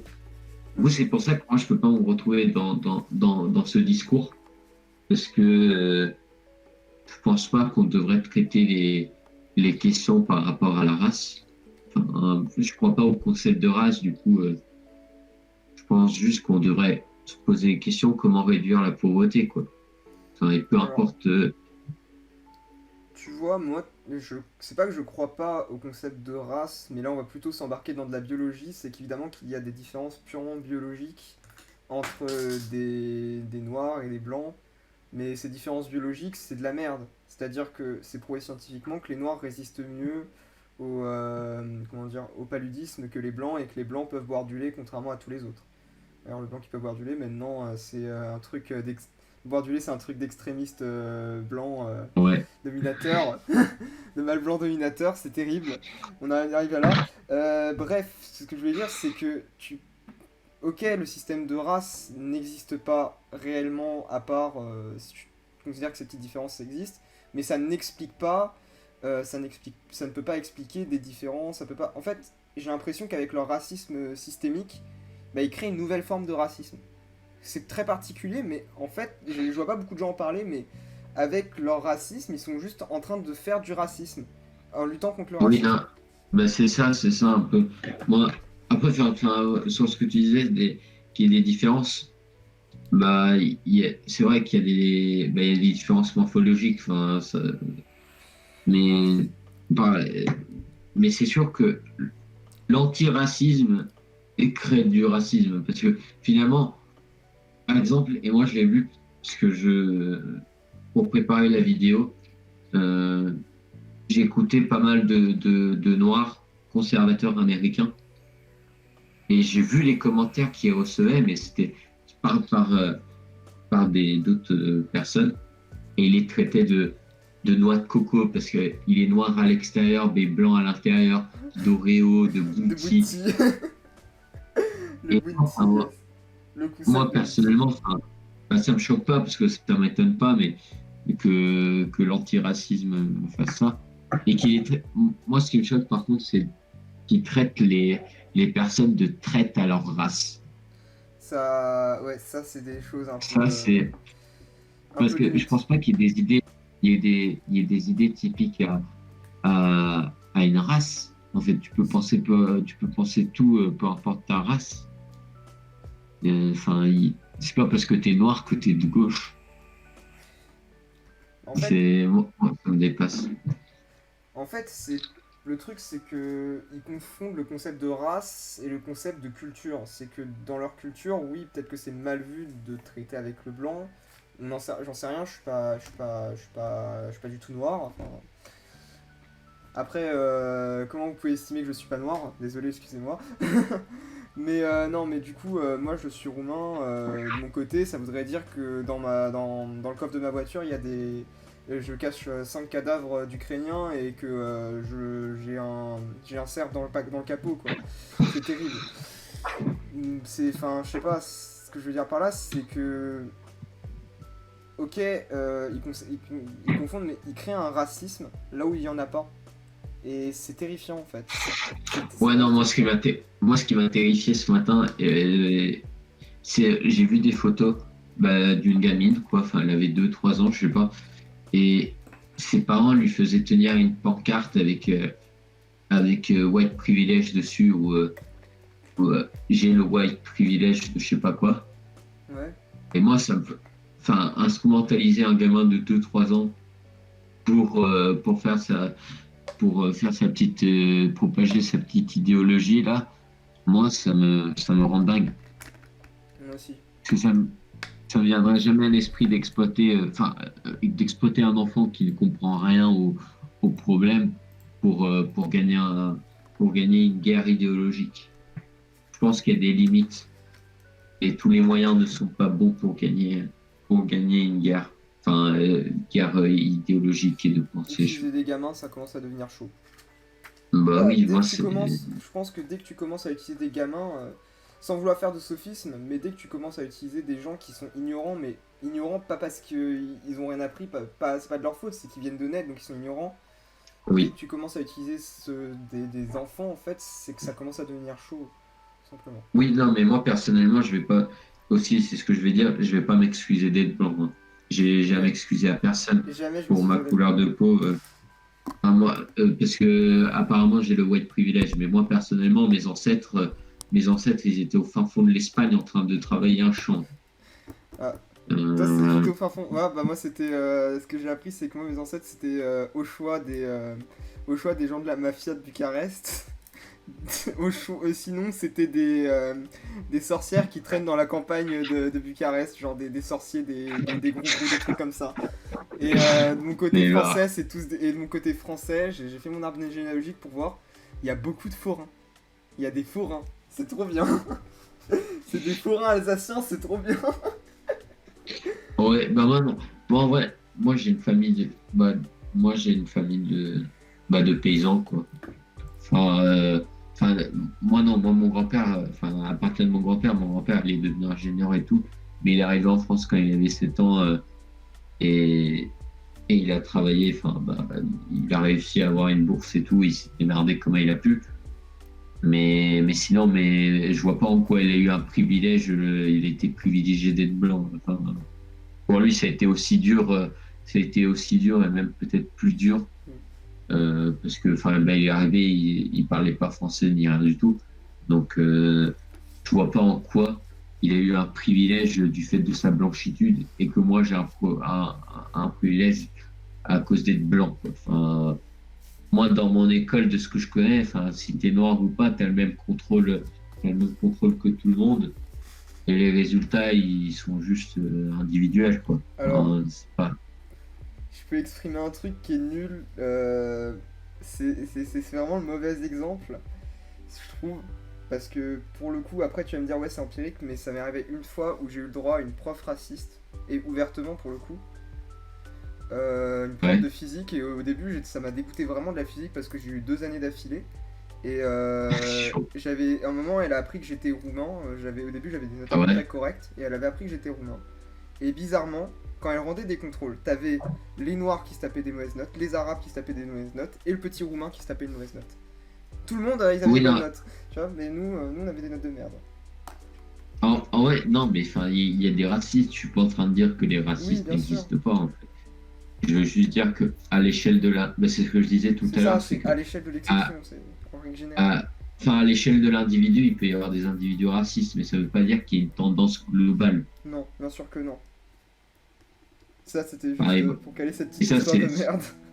bah non, mais ça, enfin, un Il faut, perso, c'est, enfin, c'est c'est des une choses, ouais. salope, quoi. C'est Enfin, des choses contre lesquelles il faut lutter. Bon, oui, ben il faut lutter. Mais enfin, moi, je veux pas dire qu'on vienne pas me dire que c'est systématiquement devant tout le monde, quoi. je pense qu'on a beaucoup dérivé sur cette question. Ça, je crois que ça fait presque une Ouais. heure qu'on est dessus. Parce que c'est l'actualité, on est Ouais, influencé. c'est ça. Bah d'ailleurs, je pense qu'on va rester un peu sur l'actualité.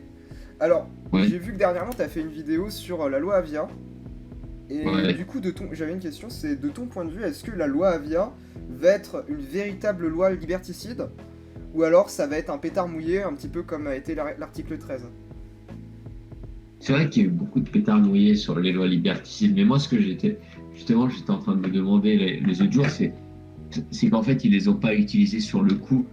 Et peut-être que dans 2 ans, ils vont se dire, quand l'attention, quand on aura oublié tout, ils vont commencer à l'appliquer comme ça. Parce que C'est ça. du coup, ça, c'est une de mes peurs.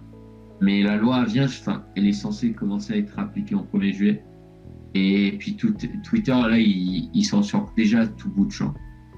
Enfin, moi, j'ai vu surtout sur Twitter, car c'est le seul réseau social sur lequel je suis vraiment présent et, enfin, du coup, voilà.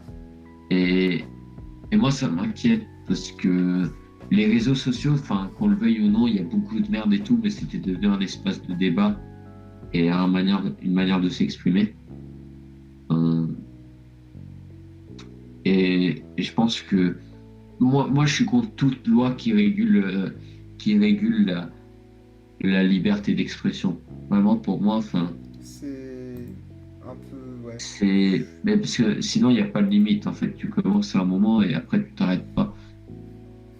Ouais, Et bah... T'aimes lire, je pense que t'as lu La ferme aux animaux. bah, je l'ai pas lu, mais connais C'est le. un truc qui peut... Je comprends ton point de vue sur ce point-là. C'est un truc Ouais. qui peut faire très peur. Et Bah, moi, ça.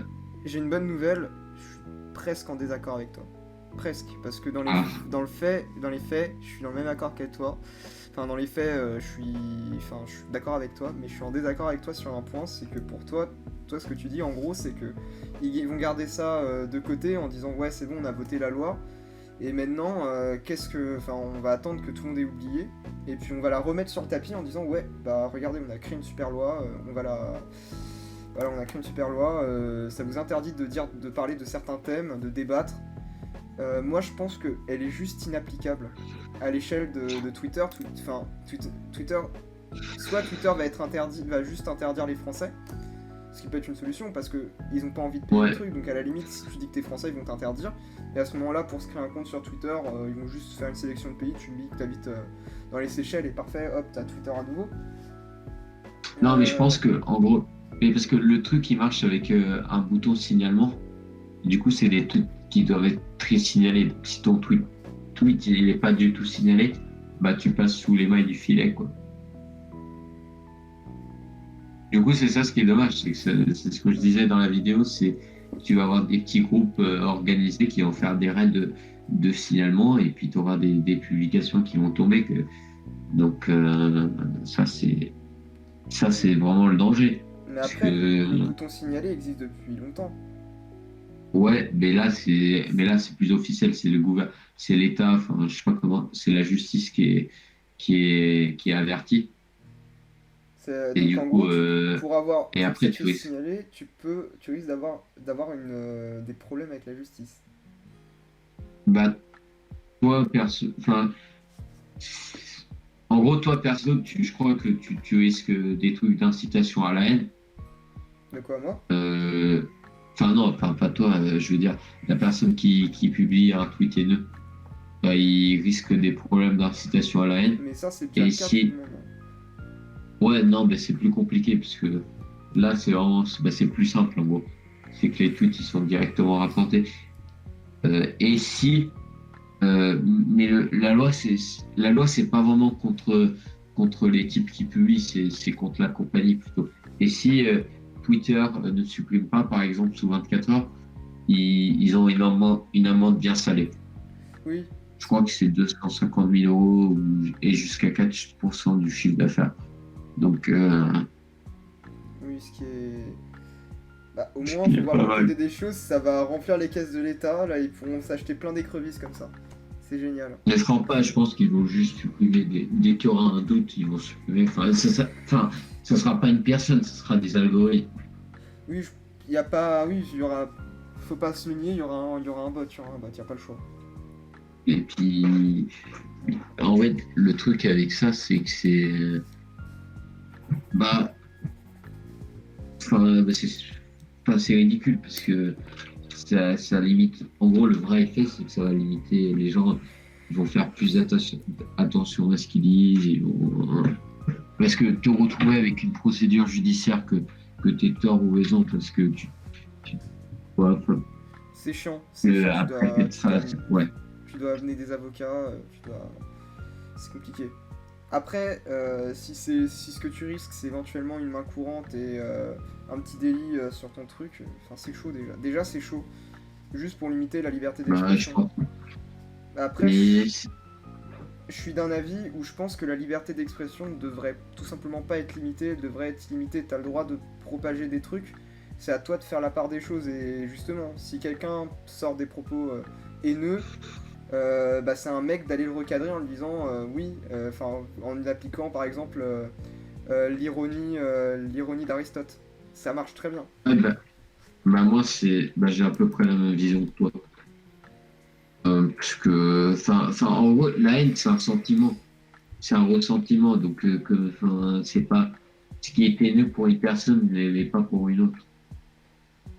Oui, Et puis, par exemple, si tu as un gros raciste ou un gros sexiste, tu peux très facilement, avec des trucs factuels, tu peux le recadrer et le remettre à sa place.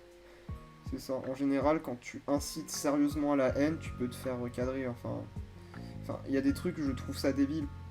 Enfin, même au niveau de la parole, au niveau des Ouais, idées que tu promulgues, c'est débile de limiter puisqu'il y a forcément quelqu'un qui va venir passer, qui va vouloir débattre. Et si le mec t'insulte, bah tu l'ignores, tu ghostes tout simplement.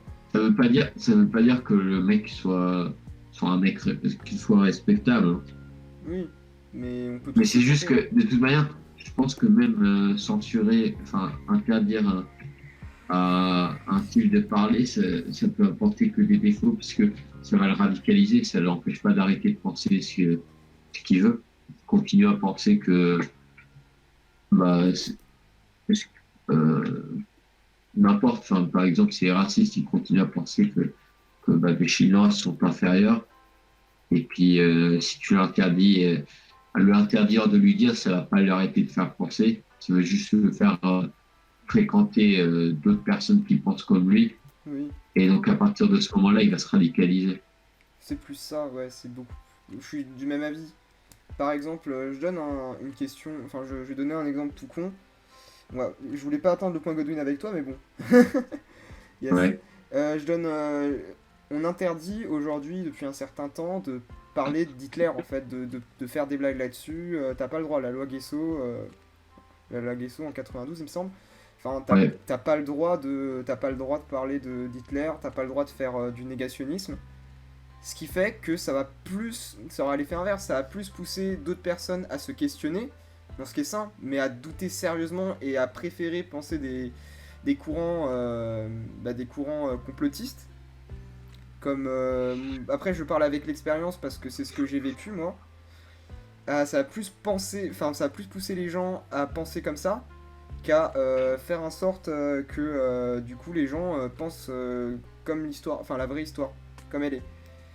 C'est après, sans vouloir, je vais peut-être un peu parler de moi juste là, c'est que j'étais en dépression il y a un peu longtemps, peut-être 3-4 ans, et je suis tombé très bas et j'ai commencé à me relever en voulant me forger une opinion politique et je suis tombé sur Soral et j'ai commencé à écouter du Soral en me disant putain c'est sympa, c'est intéressant ce qu'il dit.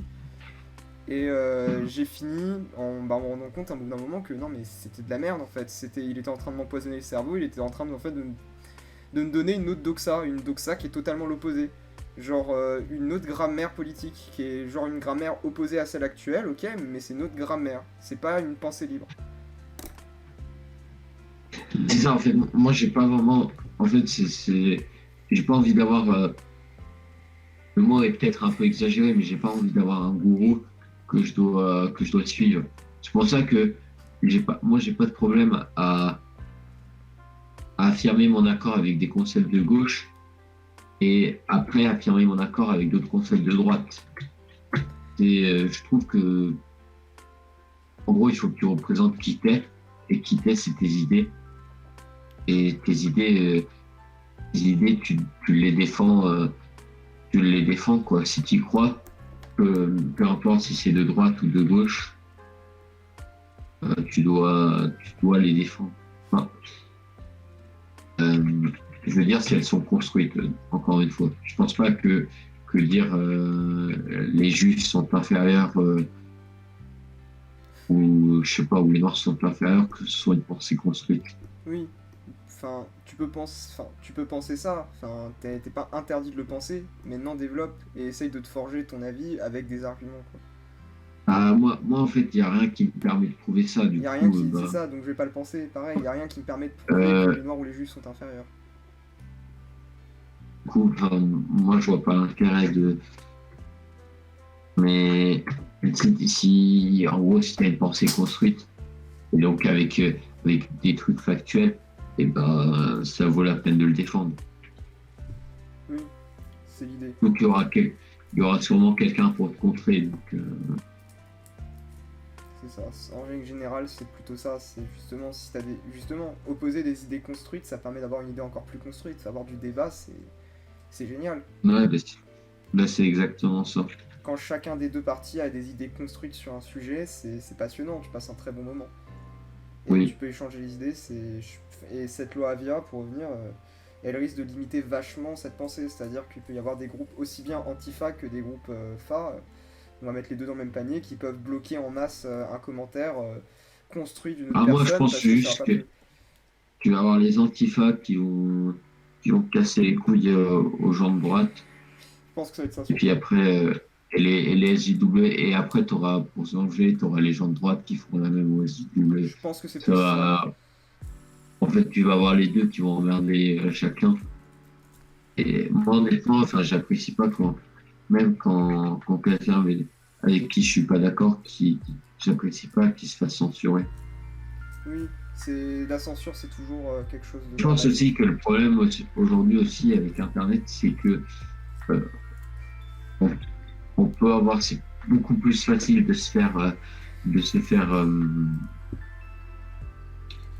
s'enfermer sur soi-même et sur ce qu'on pense avec quelques personnes. Et à partir de ce moment-là, tu fais de l'autocomplaisance. Et l'autocomplaisance, c'est un site qui a... Enfin, au bout d'un moment, ça fait que tu vas te radicaliser de plus en plus. Et ça, c'est... Ouais, c'est ça, c'est ce que plusieurs... Et sur Internet, c'est multiplié parce que les réseaux sociaux et tous les moteurs de recherche, et ils font ce qu'on appelle les filter bubbles. C'est-à-dire que si tu as une pensée de gauche, ça va te montrer plus des sites de gauche. Et plus tu vas à gauche, plus c'est des articles de plus en plus à gauche. Ou de plus en plus à droite si on est à droite. Et du coup, ça fait qu'on se radicalise. C'est pour ça que moi, bah, je lis des articles de journaux de droite et de journaux de gauche. Ce qui est plus... Oui, j'ai vu ça dans ta vidéo, que tu conseillais plus ou moins des journaux de gauche et de droite, ce qui est un très très bon point de vue. Je t'avoue que même encore aujourd'hui, même bah là je vais te dire ouais je fais pareil et c'est terrible mais je fais pareil, je regarde souvent AFP pour me donner un avis général parce que AFP il n'y a rien de plus général. Genre même lire les titres en fait, Ouais. y a rien de plus général, rien de plus bah même si parfois ils essayent de donner des petites idées, il y a rien de plus concret, sans avis. Juste un reportage, tout ce qui est plus normal.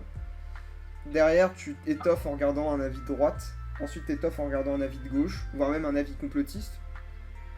Et tu t'étoffes, ça te donne une vraie avis, tu vois, un vrai avis. Moi, en ce moment, en gros, ouais, enfin, bah, c'est ce que j'ai dit dans la vidéo, je regarde surtout le média, Contrepoint. Et Ouais. les deux, c'est des médias libres et indépendants, parce que j'attache aussi une certaine importance à l'indépendance de la presse.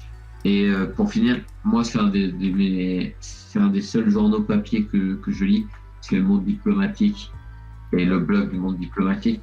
Et même si je suis pas tout le temps d'accord avec eux, c'est des articles toujours De bien qualité. sourcés. C'est surtout très bien sourcés et des experts.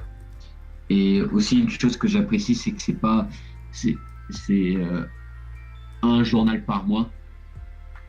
Oui. Donc tu sais qu'au moins ils ont eu le temps de réfléchir, de choisir leur traîne soigneusement et de faire un bon travail. Alors que des journaux qui sortent tous les jours, leur but c'est quand même de vendre des C'est journaux. ça, c'est de faire de l'argent. Et, et Ça donc te... à un moment, il y aura un compromis avec la qualité. Bah tu vas tomber très rapidement dans du fast-food de l'info en fait.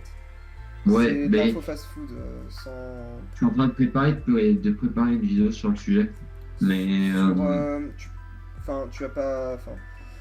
D'ailleurs, j'avais...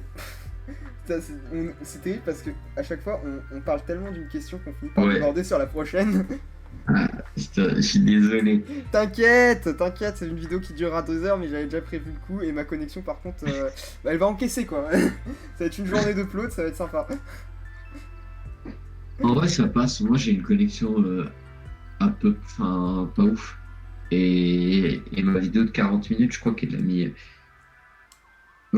a mis 50 minutes à être publiée. Donc ça va. Alors C'est pas... j'ai mis une...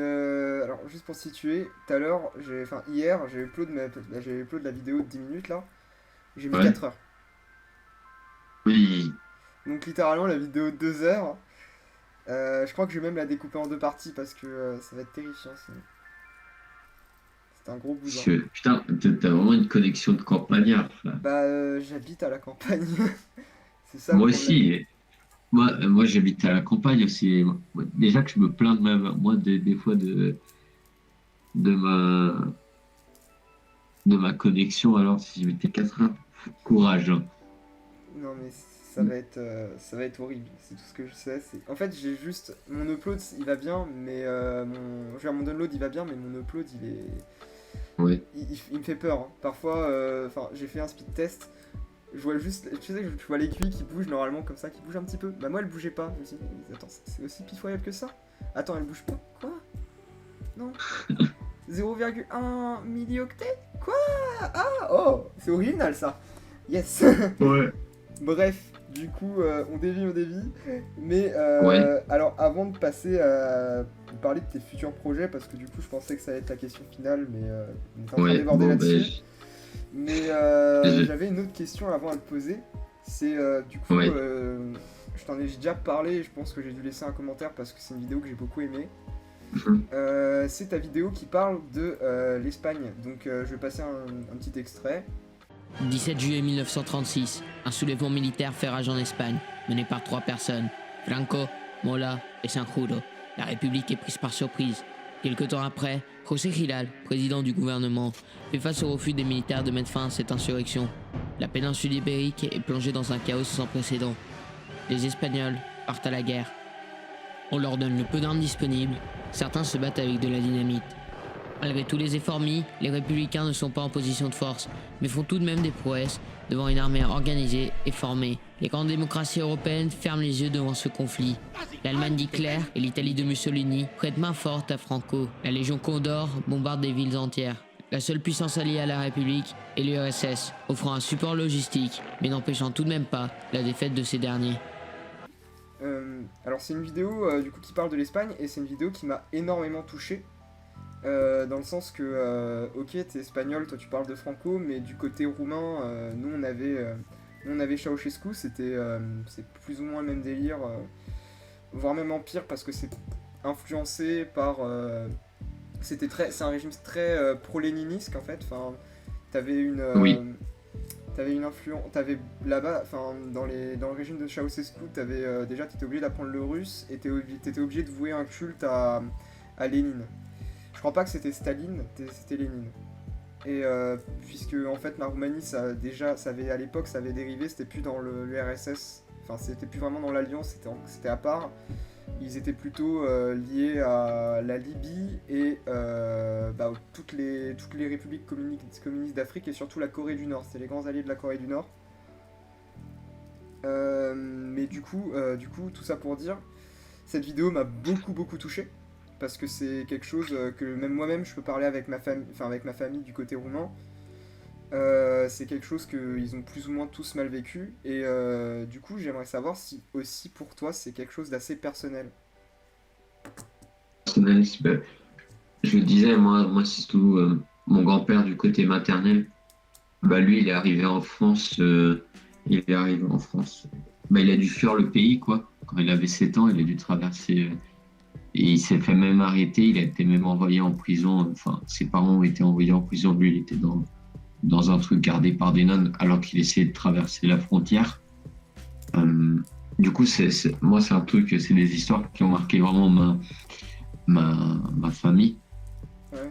Après, la première vidéo que j'ai faite, elle était assez personnelle et je pense qu'elle était plus dans l'émotion, peut-être. C'était plus un témoignage que. Ouais, ça se voyait, c'était dans l'émotion. Mais du coup, après, j'ai fait plus un travail, j'ai lu beaucoup de livres sur le sujet aussi, après avoir fait cette vidéo. Du coup, maintenant, j'ai mon avis. J'ai mon histoire personnelle qui est, enfin, moi, pas moi, parce que moi je l'ai pas vécu, mais mon histoire familiale que je connais et ce qu'ils ont ressenti. Et j'ai beaucoup de respect pour mon arrière-grand-père qui s'est battu contre le régime franquiste, alors que lui concrètement c'était un paysan, quoi, et qui se battent contre un régime pour ses idées. Moi, c'est un truc, je sais pas si j'aurais le courage de le faire un jour, de me battre, enfin, de mettre ma vie en jeu. Moi, c'est un truc que je respecte beaucoup. Et du coup, oui, il y a une certaine émotion quand je parle de ces sujets-là. Après, c'est vrai, c'est un peu dur, mais je pense aussi qu'il faut faire la part entre témoignage et histoire. Parce que une personne qui le vivait n'a pas tous les éléments en main et du coup aujourd'hui surtout sur la République je vois les limites qu'elle avait et je vois qu'elle n'était pas non plus parfaite et qu'il y avait quelques soucis, mais ça n'enlève pas que j'aurais toujours beaucoup de respect pour mon grand-père et mon arrière-grand-père. Ce qui est assez marrant aussi, c'est qu'avec ma famille, j'ai les deux côtés aussi. Du côté aussi, du coup, de ma grand-mère maternelle aussi. Elle était, elle habitait en Galice. Et la Galice, c'était un coin franquiste. Et elle a plus vécu le côté qui était pour Franco. Et mon grand-père a plus vécu le côté républicain. Donc c'est des avis contradictoires, mais c'est des histoires de famille intéressantes et de voir comment on en est arrivé là. Moi, c'est un truc qui me passionne et que j'aimerais en parler encore. Oui, c'est vrai que rien que ça, ce genre d'histoire, mine de rien, les dictatures, et surtout quand on peut en parler parce qu'on a des témoignages, c'est vraiment quelque chose de passionnant. C'est... En fait, C'est le danger, parce que euh, c'est enfin, un... on peut perdre l'objectivité. Et moi, j'essaye d'être le plus objectif possible, mais c'est avec ce genre de projet que, vu que ça nous touche personnellement, des fois, on peut perdre notre objectivité et être dans l'émotion. Et, et du coup, des fois, il faut séparer les deux, même si c'est compliqué. Du coup, c'est bien d'avoir des témoignages, mais maintenant, enfin, faut essayer de rebondir ouais, bah, avec ces témoignages. c'est enfin, c'est deux types de travail différents. D'ailleurs, Et enfin, en fait, j'ai une anecdote nulle, mais parce que ouais. on en est là, mais pour te dire, dans la non-objectivité de la chose, un jour j'ai fait un test avec ma mère, du coup, qui a vécu du coup la dictate communiste de Ceausescu. Du coup, je vais la voir un moment et je lui fais, maman, je suis gay. Rien à voir. Et elle me fait, Ouais. ok. Elle me regarde un peu bizarrement, elle me fait, ok. Je fais, non, mais c'était une blague. Et 3 jours plus tard, je fais, maman, je suis communiste. Elle commence à m'engueuler. Voilà. Voilà, donc toutes les personnes qui ont des parents roumains, je sais pas s'il y a d'autres roumains, ou des personnes qui viennent d'un bloc communiste quelconque me comprendront, je pense. Enfin, qui ont des parents qui viennent d'un bloc communiste me comprendront. C'est terrifiant. Donc pour te citer de la non-objectivité, dès que j'ai un débat politique avec ma mère, c'est de toute façon toi t'es communiste, ta gueule en fait.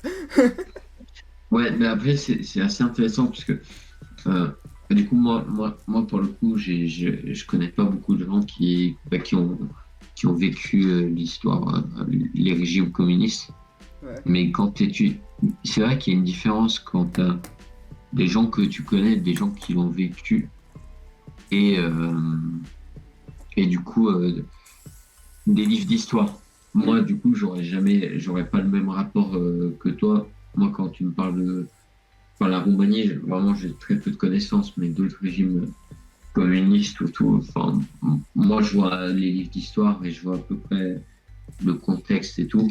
Alors que, enfin, bah, toi, visiblement, dès que tu penses à la Roumanie, tu penses à ta mère et à ta famille, quoi. c'est ça, Et du coup, ça va être des rapports très différents c'est l'idée. qui sont, qui sont passionnants à découvrir. Qui sont passionnants, c'est des rapports que tu peux avoir, ce qui te rapproche d'un pays, qui sont passionnants, mais qu'il faut totalement mettre en contraste avec, avec les faits historiques réels qui eux, sont véridiques pour le coup. Voilà. Oups, désolé. Mais enfin, faut vraiment faire gaffe parce que ouais, c'est sûr qu'avec ce genre de sujet, on peut très rapidement tomber dans l'émotivité.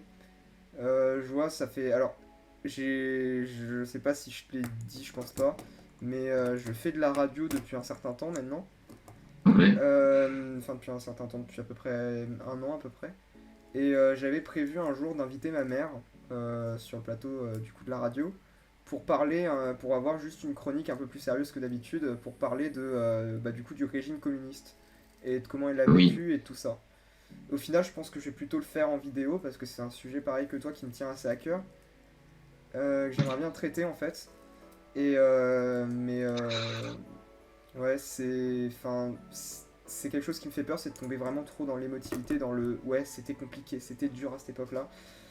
Alors que Oui, c'est dans les faits, ma mère a eu une enfance comme toutes les autres, c'est juste qu'il y avait quelques trucs de débrouille qu'on peut toujours trouver en fait en Roumanie actuelle.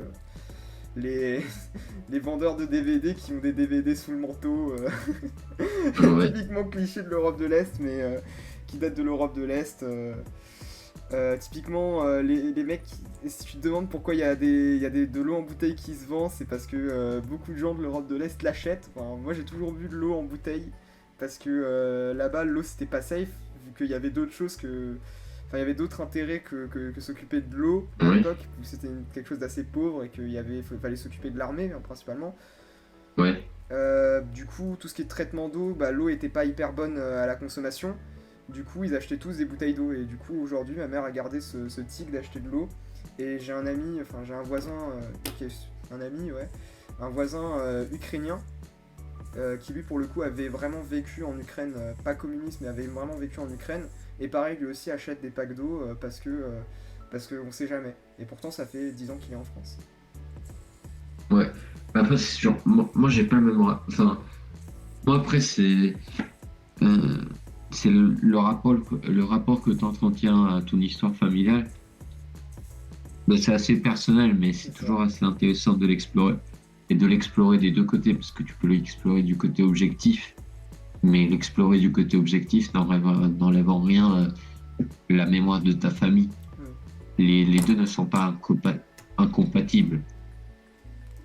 Enfin, la mémoire et les témoignages, c'est un support pour faire l'histoire. C'est pas l'histoire.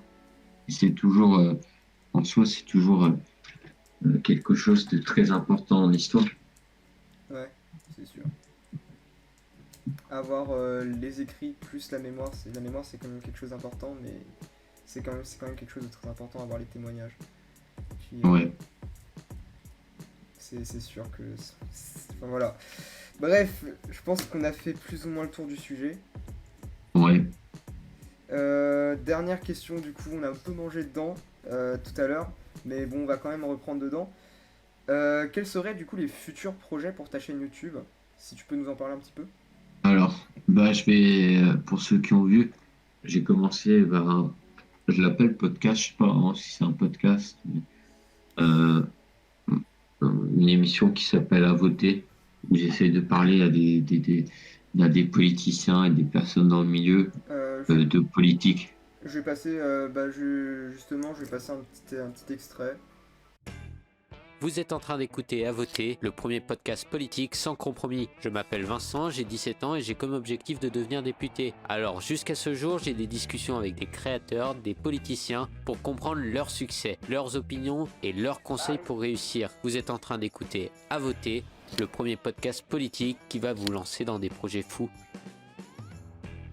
Cette semaine, on accueille Michael Legal, député toulousain de La République En Marche, élu à 26 ans. Il est notamment vice-président de la Commission des affaires économiques de l'Assemblée nationale. Dans cet épisode, on va parler de comment passer de militant à député, de la démocratie représentative et des dernières lois polémiques, celle des retraites et la dénommée loi Avia. Vous pouvez retrouver en description le code temporel des questions. Bonne écoute. Et du coup, j'ai envie d'inviter d'autres invités et de faire quelques épisodes, jusqu'à ce que ça me saoule. Mais vu que j'aime bien parler à des gens, je pense que ça risque pas d'arriver. Et aussi, à long terme, là, pendant les vacances, je vais sûrement sortir une vidéo sur les médias et les think tanks et comment diffuser une pensée dominante.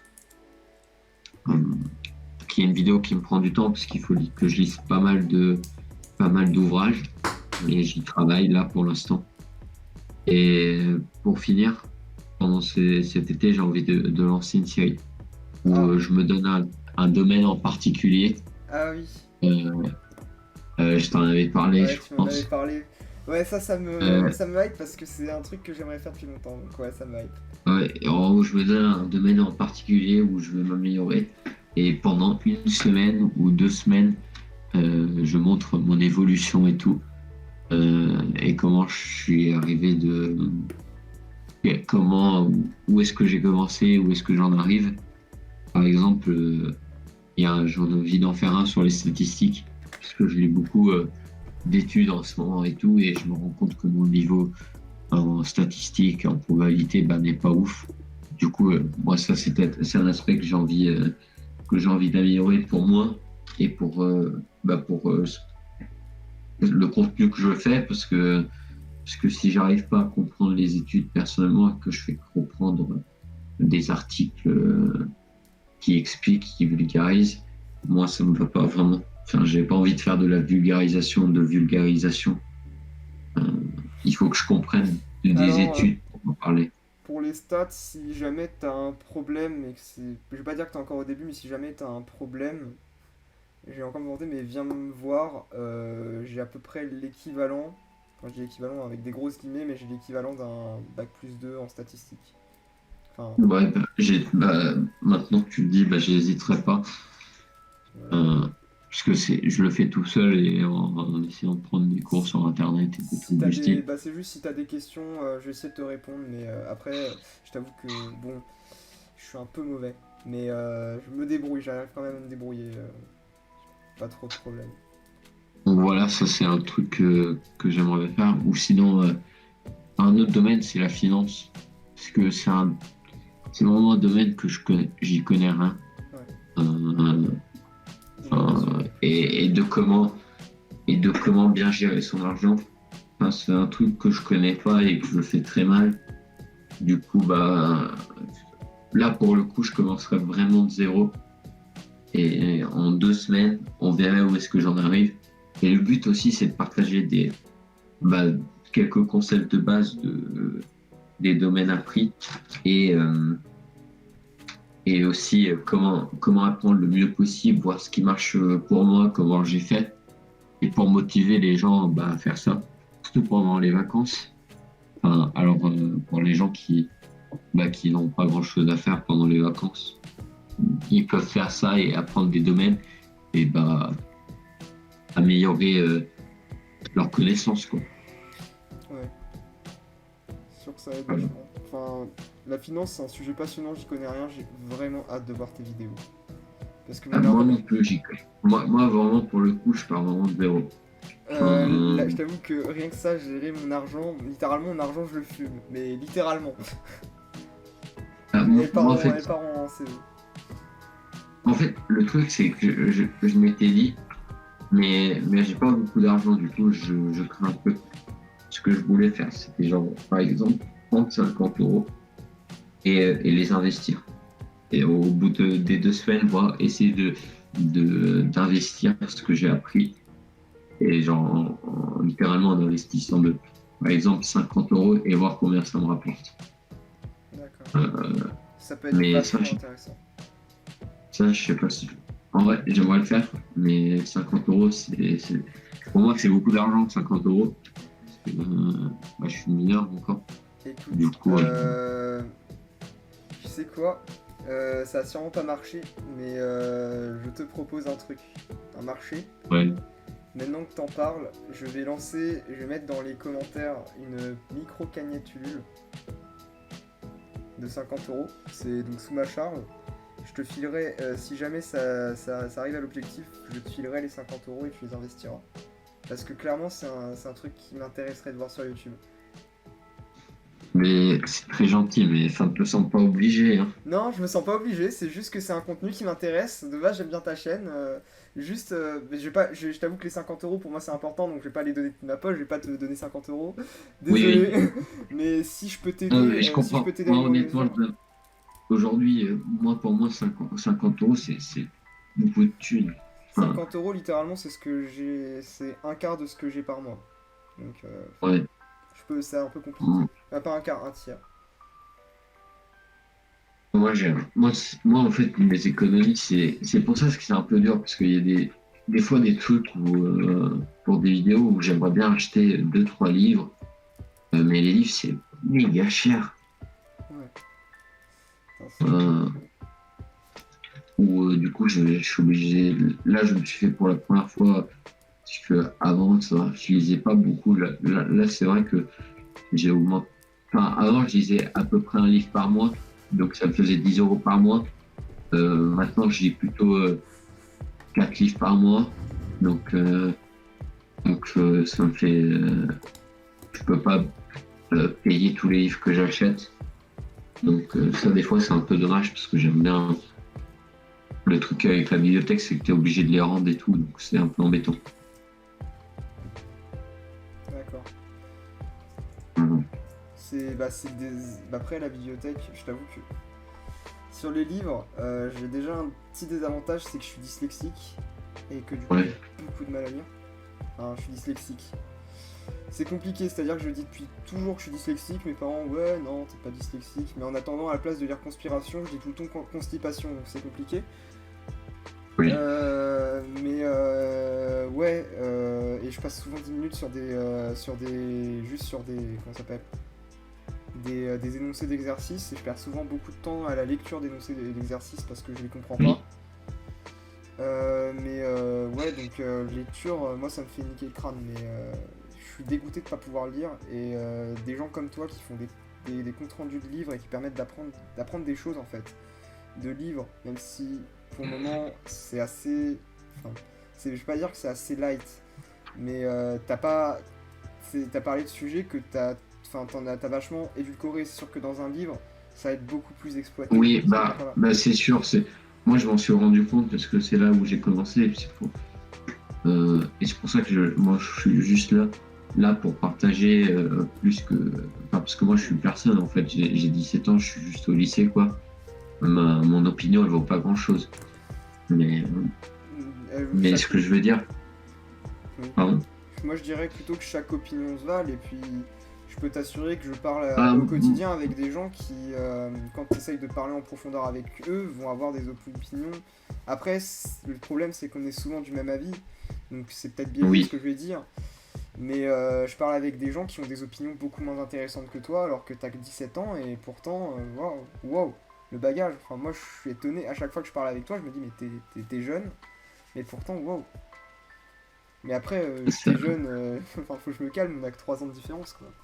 Ouais, mais ce que je veux dire, c'est... moi, pour l'instant, c'est là en ce moment. Avant, je lisais pas vraiment, je lisais peu, c'est ce que je te dis.